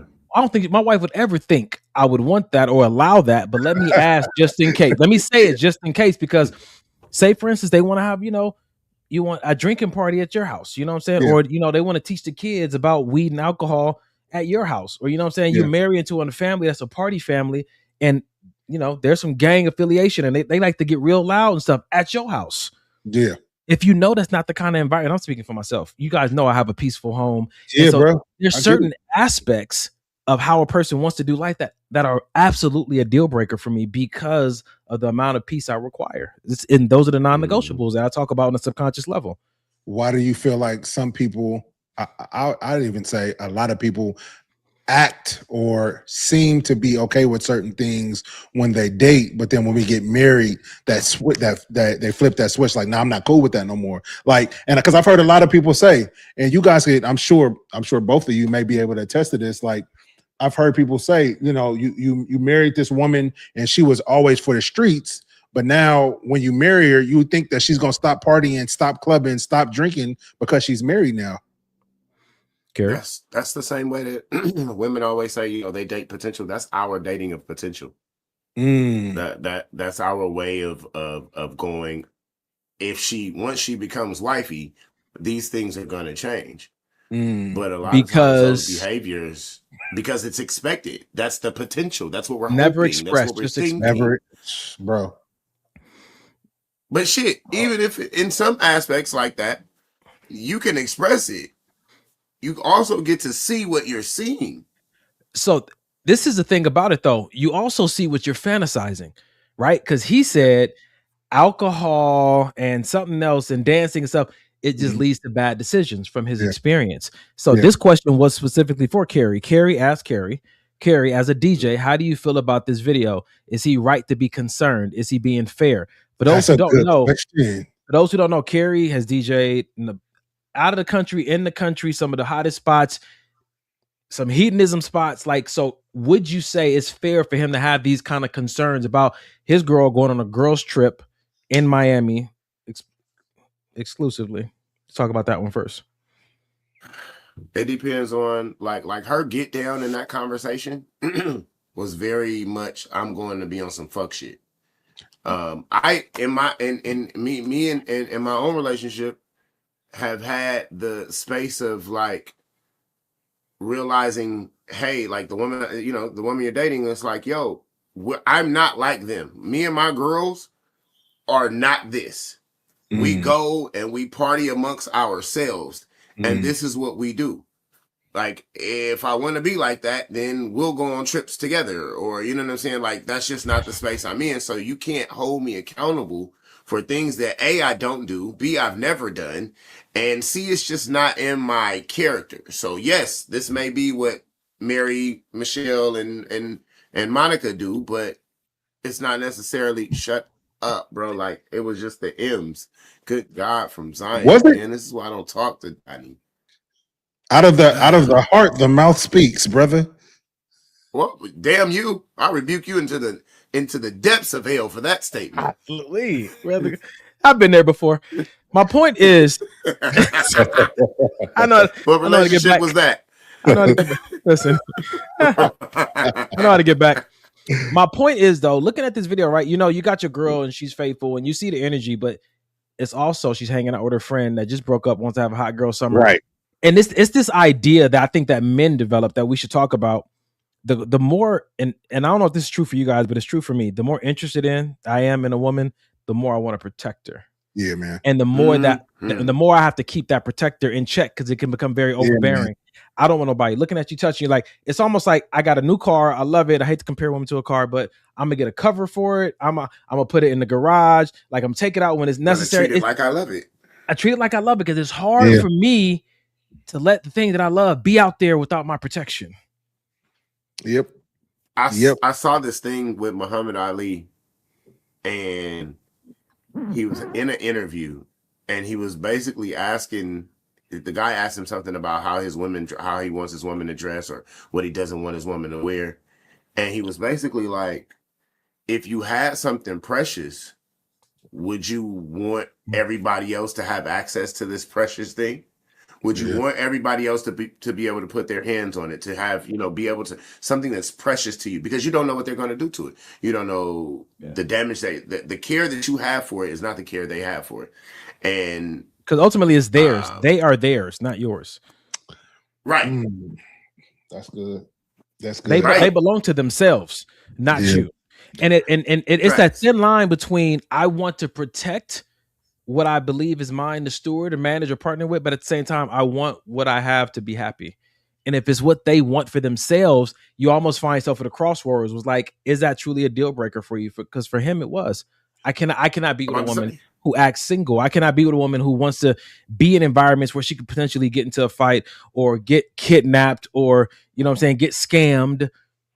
What do we do every year around the holiday season? I send the same text message to my family or to some of you guys, like, ladies, it's that time of the year. Please be careful. Put your phone away when you walk into your car. Don't go to the ATM at night. You don't have to, or the gas station. I'm putting out all these fair warnings for the people that I care about. Ultimately, they're going to do what they want to do. But I just hope that maybe even listening to this, some of the women will start to see that it's not him trying to be controlling, that's honestly how some men initially care until they learn how to curtail it to fit your personality. Side note, Mike, before you got married, both of you guys, here's a question. Have you ever been met with the type of response you wanted in a situation like that and it didn't go to controlling? Yes. Meaning I didn't go into the controlling mode. No, you're not in a controlling mode. You're in protective mode. Okay. A lot of times, I mean, prior to, and that's why I said prior to marriage, I feel like more times than not, we're met with the controlling aspect just because it doesn't feel comfortable, because it feels like you're telling somebody. Okay. Yeah. But you very rarely come across and that's why I said before marriage, because I'm pretty sure that now she understands. You know what I'm saying? But it's just like, it is very much, you very rarely come across the taken as concern and not control, the other C. Yeah. I like that. Ferg said, when I got married, my husband asked that we would agree to not go out to clubs without each other. If that's what it takes, that was their arrangement. Yeah. No, like if that works for them, yeah. I feel like it's what Sean said when he was on the show. Like, trust your choice. Trust you gotta. You gotta trust your choice. If this is the person that you chose, like, how do you pick and choose which situations you trust her in? The trusting your choice, does that mean you don't challenge her choice sometimes in a conversation? Challenge? No, I wouldn't need to challenge it. I can ask questions, but that's not a challenge. That's me asking questions like, "Hey, are you sure? Have you thought about? Have you thought about this?" That's not a challenge. No, look up a challenge. Challenge and question is two different things. All right. Well, depending on how you ask her the question, I get the tone. Yeah, for sure. All that makes. This nigga did soft parenting in his marriage. Gentle parenting, nigga. Listen, because I feel like if I'm choosing a certain one, and we talking about marriage, I'm not going to choose nobody where I would have to even have that conversation with. I never had to have that conversation with Janae about going out with her homegirl that's just now single. I don't have to have that. She's not going to even have to come and ask me about if it's cool for her to go. It's interesting because she's not going to go, or because you're comfortable with it. I think because that's not the type of woman she is. Okay, and so I know that you got this go ahead, you got it. Yeah, go ahead. No.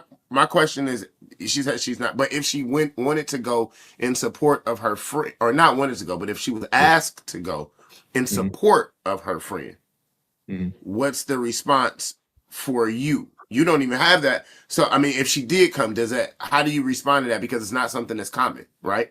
So for me, I think I'm a lot different in this particular relationship I'm in. I would tell her to go and have fun. Mm-hmm. Is that because, and okay, real nigga shit. Is that like for sure, always? Is that because of the space of being married that the comfort is there? Because this is not dating anymore. Nah, it's the space of I know her as a person. So here, I got a question then. Is it because by now in this relationship you guys been working on for a few years, she's become so much like you that you notice she understands absent your presence? No, it's because the kind of person she was before I even met her. She's always part of that is probably what attracted you to that space. To even I trust my choice. Exactly. I trusted the choice that I made. I trust that now. Yeah. And so going back to it, if this was not the case, if she was one of those people that, we're looking at this video, she's packing. Nigga, as they having a conversation, she putting the swimming suit in the bag. She's, and a swimming suit is a swimsuit. A two-piece. It's a two-piece. You know what I'm saying? Like, so are we saying that it's okay for her to do things like that in my presence only and not when I'm not there? Because it doesn't seem like he had a problem with it if he was there. That's good. So now are we talking about insecurity? I'm wondering, because she said insecurity. So I'm wondering, do you have an issue with the behavior or the fact that I'm not there and now I'm concerned about Is this truly about your protection? Yeah. I think that's a good conversation. I think that's the deeper conversation to have. Or the thought of her behavior. I think that because he has not married her yet, there's still certain things that he's questioning. Rightfully so, though. Rightfully so. Yeah. Yeah. Especially this It's not like he was saying, I'm gonna divorce you if you go do this. He was like, I can't date a woman that acts single. And that's great. And I get that. But she is single. but is going out with her homegirl on a trip acting single? In his eyes, yes. Because the other I think by is base, I'm about to say, but by way of Hot Girl Weekend. Hot Girl Weekend. Yeah, we all know. Is but it could be for your girl. It could be I told him I had a dude, but you know, they bought drinks, but I didn't give nobody my number, and you know what I'm saying? Like that could be her joining of the. Yeah. Do you want a girl? I had to become okay with that because I'm not okay with that. I don't think any man is okay. We don't like women. Here's the thing. Let's talk about it.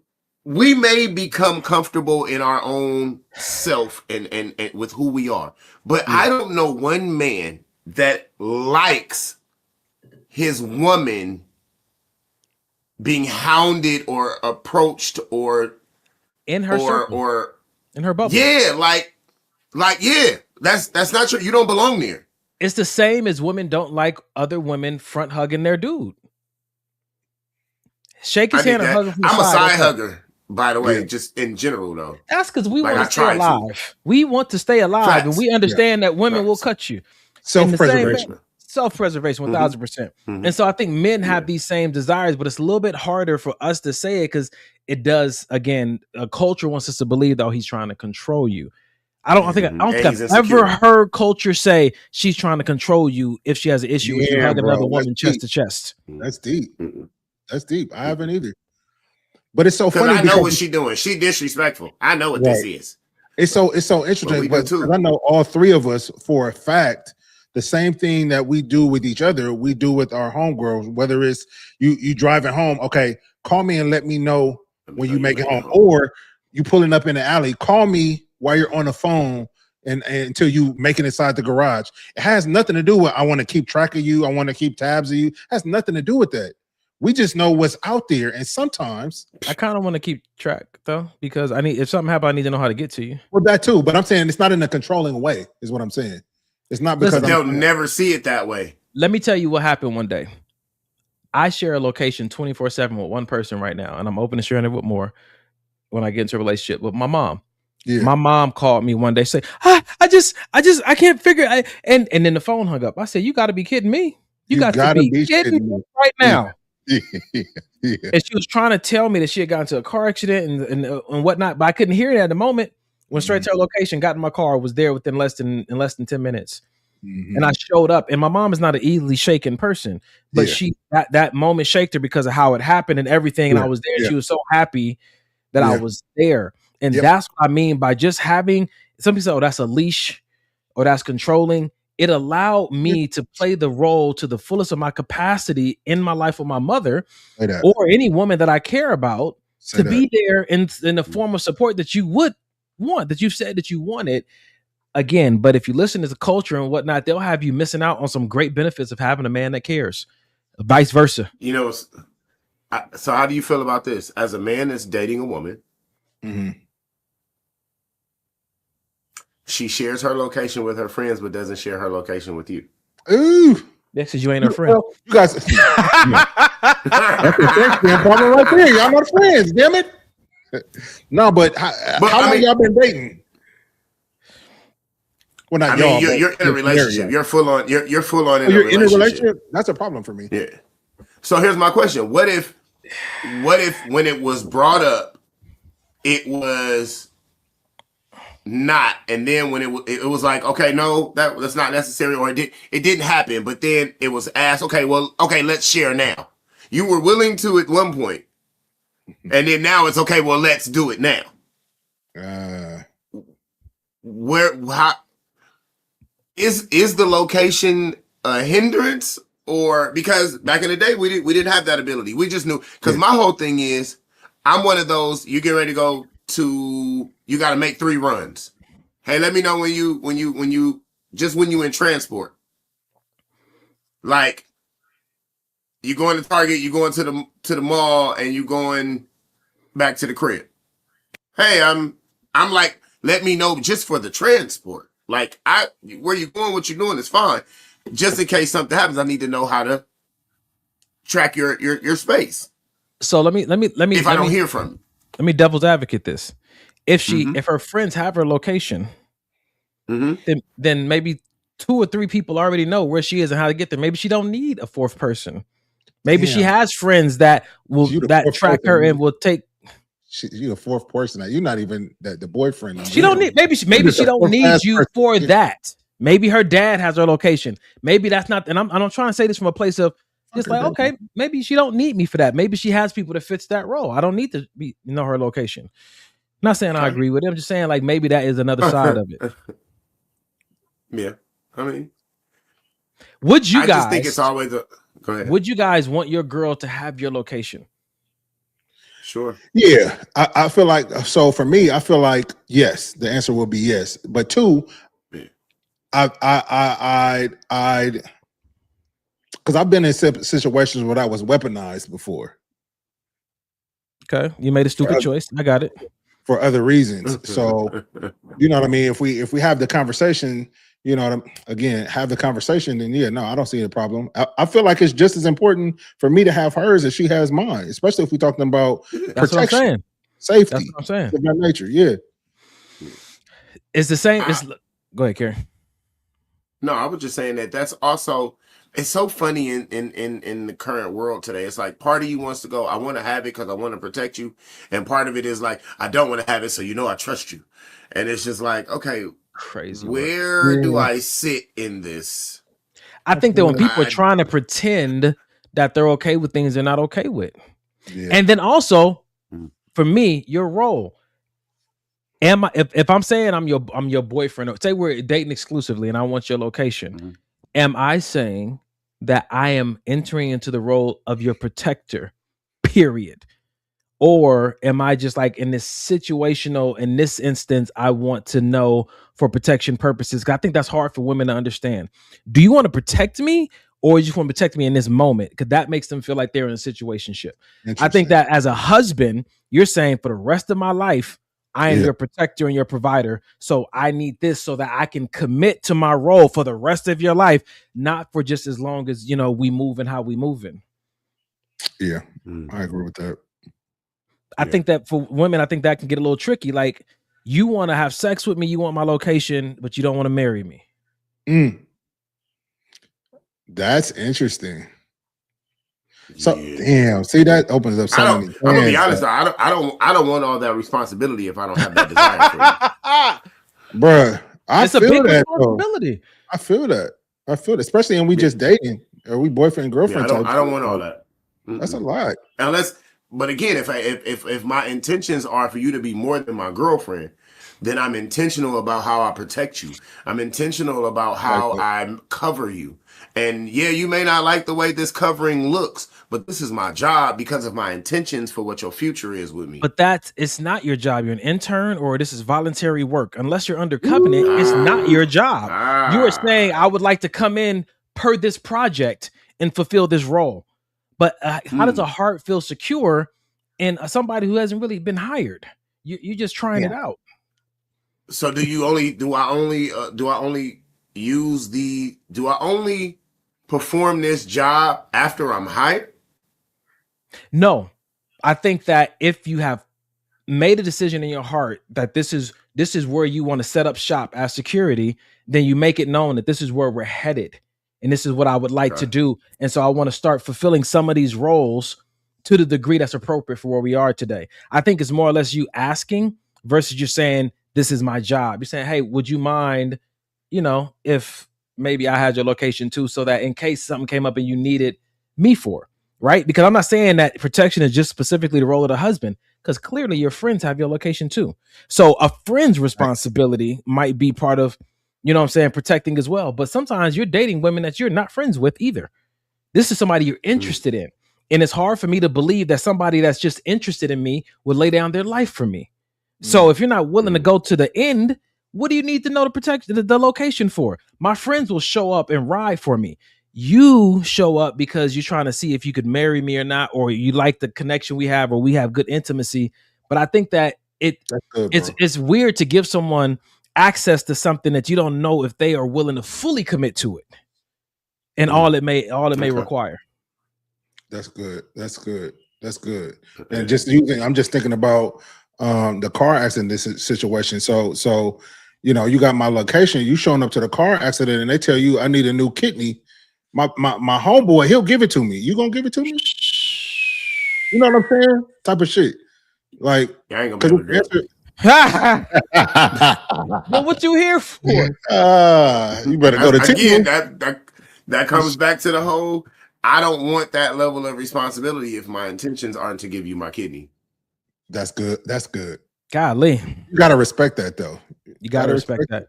So while he's upset about her going where she's going, I think that he handled it in a way that was appropriate for him. Like, listen, I just may not be here when you get back because this is not how I roll in a relationship space. You know what I'm saying? Even if it's not marriage, like he said, act like you're single. In my definition of single, you're single until married or at least fiance, but that still could be considered single. It's true. You know what I'm saying to you? So I think that, you find out where a person stands when it comes to these labels and these titles. You guys know I don't plan on doing boyfriend and girlfriend again. It doesn't make sense to me. I feel like it's I hope you don't ever plan on doing boyfriends. I plan on being a boyfriend or having a girlfriend again. I think that it's a make-believe space of safety that has no contractual, no covenantal, no, really substance to say this means something of greater value than a friendship or dating. I think it lacks that. I think it's the title that's very shallow. So with that being said, we're both single until we decide to get married. And now when we do get married, these shifts that come with marriage make more sense because they're so drastically different from when I was your friend. That's solid, bro. That's solid. I can see. It doesn't feel like the same thing you was doing before. It doesn't feel like, it's a little extra perk. It's good, bro. So that means, because the girlfriend boyfriend stage is I'm half in, kind of doing these things, but still not doing. Listen. You might, you own this. You might have made a little sense there, brother. Every now and then, man. Every now and then. But fellas, it's 10:02. I did not get to the video for tonight's topic. Damn. Y'all both look so sad right now. Do you want to play the video? Let's go. Okay, we got 10 more minutes. Ladies and gentlemen, we're gonna give y'all extra 10 tonight. Damn. Get the extra 2 for the 10. Yeah. That's the hanging 10? The 10 with the hang? Yeah. God. Hey, brother, I'm not gonna be able to do it. That's the double arm. You believe in magic, K, and I hope you. So listen, tonight's episode is called You Misread His Effort. And it's a really good conversation I want to have. Let's just spend 10 minutes on it. This video is going to go by in 1 minute and 36 seconds, but I think it explains a lot to why certain people are some people are dissatisfied in relationships when their partner is really trying, men and women. So check this out. I'll tell you the biggest piece of advice that I'm going to keep using this word, organic, happened for me is I realized that there's levels to this. And I'm going to say it like this. Me with my wife, right? Her, let's keep it on a scale of 1 to 10, right? My how I show my wife love, my 10, right? She does something, whatever. Babe, we're going to Fiji. You don't worry about nothing. We got everything. That's my version. Now, her version of love, and I'm not saying this is what it is, but this is how to break it down. She tells me, thanks. And that's like my -8. Right. Yeah. And we are so conditioned. I'm not settling. You need to meet. No. She gave me her 10. Once I understand that she gave me her 10, then I can appreciate it and I'll be like, damn, that's all you did? She doesn't speak. She doesn't communicate. She doesn't say thank you to anybody. But she said that to me. I have to cherish that. Now, cleaning the kitchen, my 10 might be her -8. But you know what, babe? Like because that's what happens is that we're talking. We try to be on the same level, but sometimes it's not possible, right? I gotta understand you. I always say we're too busy trying to define people. Let's understand people. I'll tell. Yeah, that's good, bro. That's good.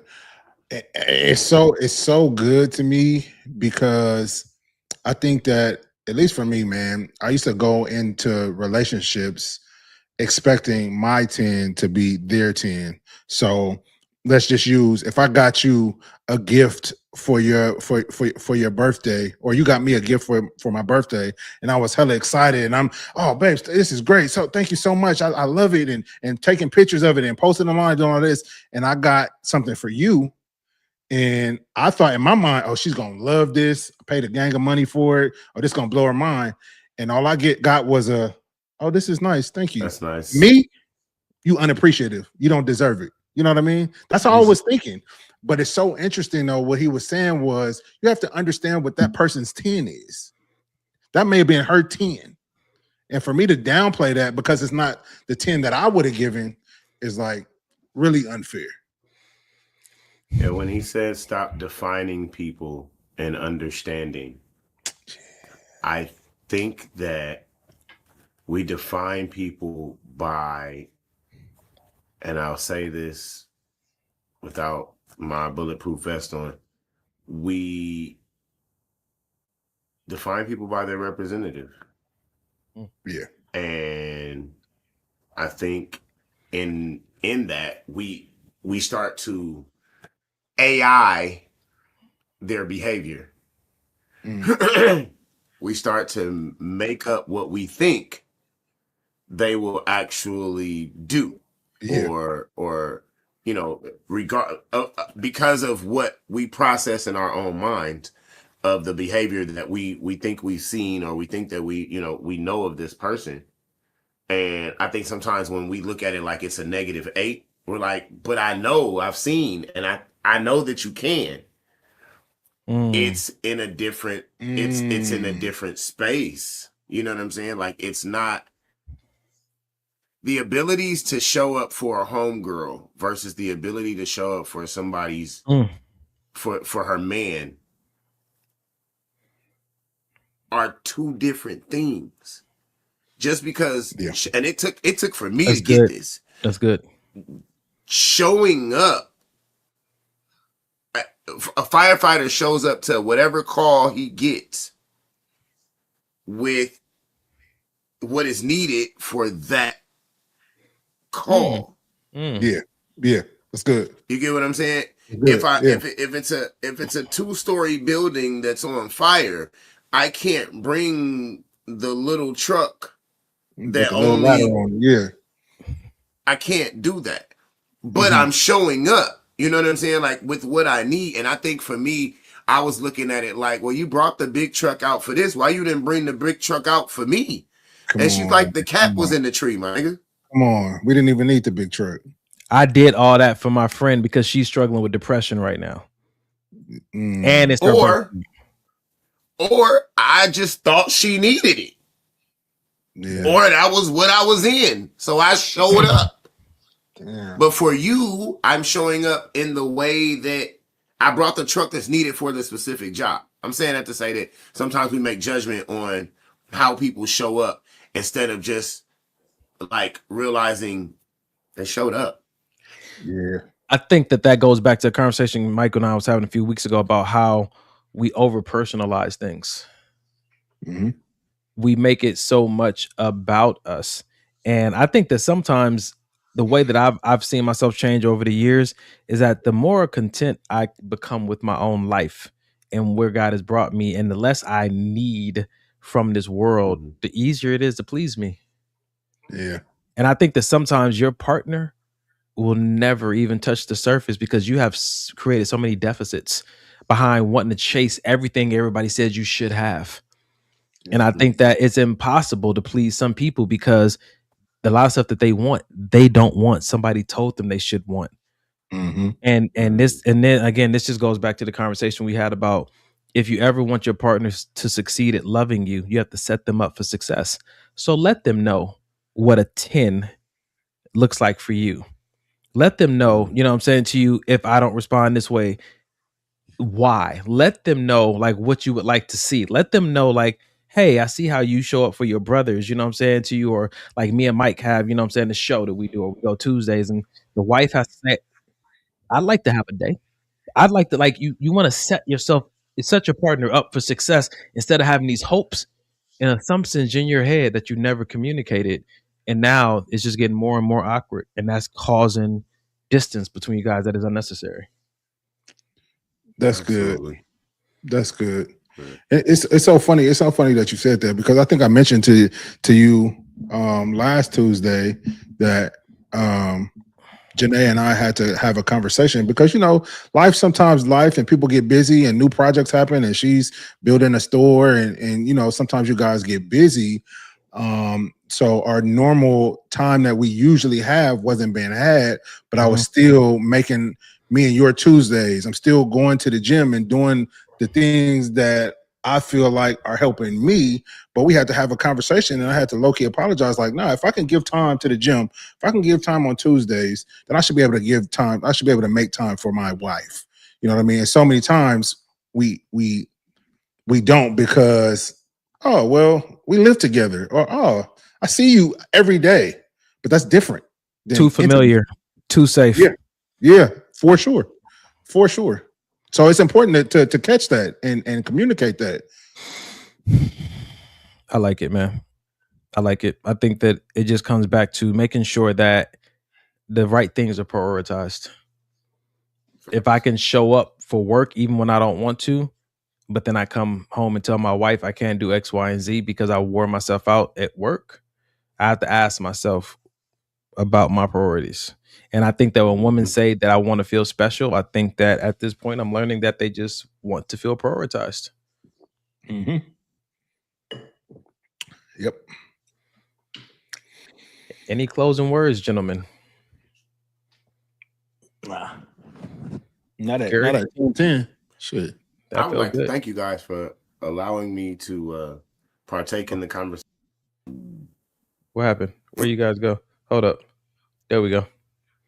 Damn. This nigga's ready to go. Nigga. Shit. Close it out. 988. Have a good night. Thanks, guys. Go ahead, Kerry. Appreciate you letting me be on the show. I was trying to switch to the brand that had the 988 on it. So brother, that nigga's in a moment too. Like the tone changed and everything. Sheesh. Like my grandmother say when she wants somebody to leave. Well, okay then. Thank you for coming by. God. In the middle of a conversation. Yeah. Well, you want to do it, Kerry? No. Okay. Well, ladies and gentlemen, at the end of every episode, we like to do two things. One is pray. Two is leave you guys with a resource, because we're not available throughout the week. We won't be back until next Sunday, 8 p.m. Pacific. But what you can do if you need help in the meantime is reach out to the Suicide Crisis Hotline. We've had multiple people from this show reach out. You can reach out by calling, by texting, or by going online if you're struggling with anything. It doesn't have to necessarily be suicidal thoughts or ideations. It could just be somewhere you're struggling. I don't know how to communicate like they were talking about, or I have a friend, you know what I'm saying, that's in a tough situation. I don't really know how to help them. You can get connected to a therapist, a support group, or even just connected to resources that you can read and learn. And every week I say this, just because you care for someone, just because you care about someone doesn't mean you know how to care for someone. So learning how to take care of people, because sometimes your care comes across as controlling, and maybe nobody's ever told you that. So screenshot this, save it, and share it with a friend. That's solid. All right. And yeah, go ahead, bro. I just want to tell y'all thank y'all for keeping the race ran. I appreciate how you guys have started to how you guys have super strong. It's so funny because I be like, I don't want to come on because my mic gonna be and my internet and I'm like, I started this. It's true. But that's what you guys have elevated it to a point where even in starting it, you're like, either come correct or don't come at all. I even got my light. Look. Yeah. All right. Hey. Listen, all right. Sometimes you can't come correct. You just the best you can do. Listen, Jesus. I appreciate you. I appreciate you, bro. And I'm grateful that you let us take the steering wheel and kind of just move this in this direction because it's still helping people. Yeah. So with that being said, which one of you good gentlemen want to pray out? The last time you talked to the Lord. Mike ain't talked to the Lord. Right. Okay. Father God, thank you for tonight's show. We thank you for doing exactly what we asked you for, and that is to make sure that everybody who came left better than they came, Father God, and that we didn't have any serious technical issues, Father God, and that we just enjoyed this time.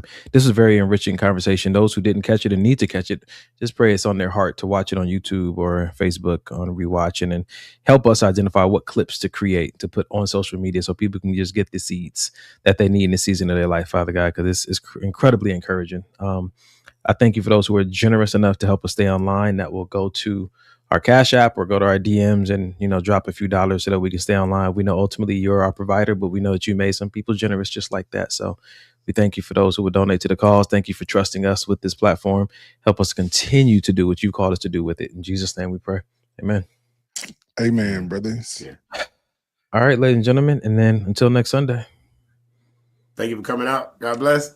2 James. Can we talk for a minute? Come on and talk to me. That's what I wanna know. Can we talk?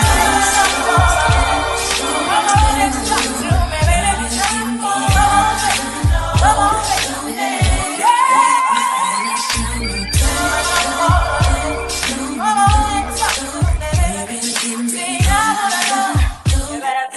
come and talk to me. I really wanna meet you, girl. I really wanna know your name. Maybe this will help.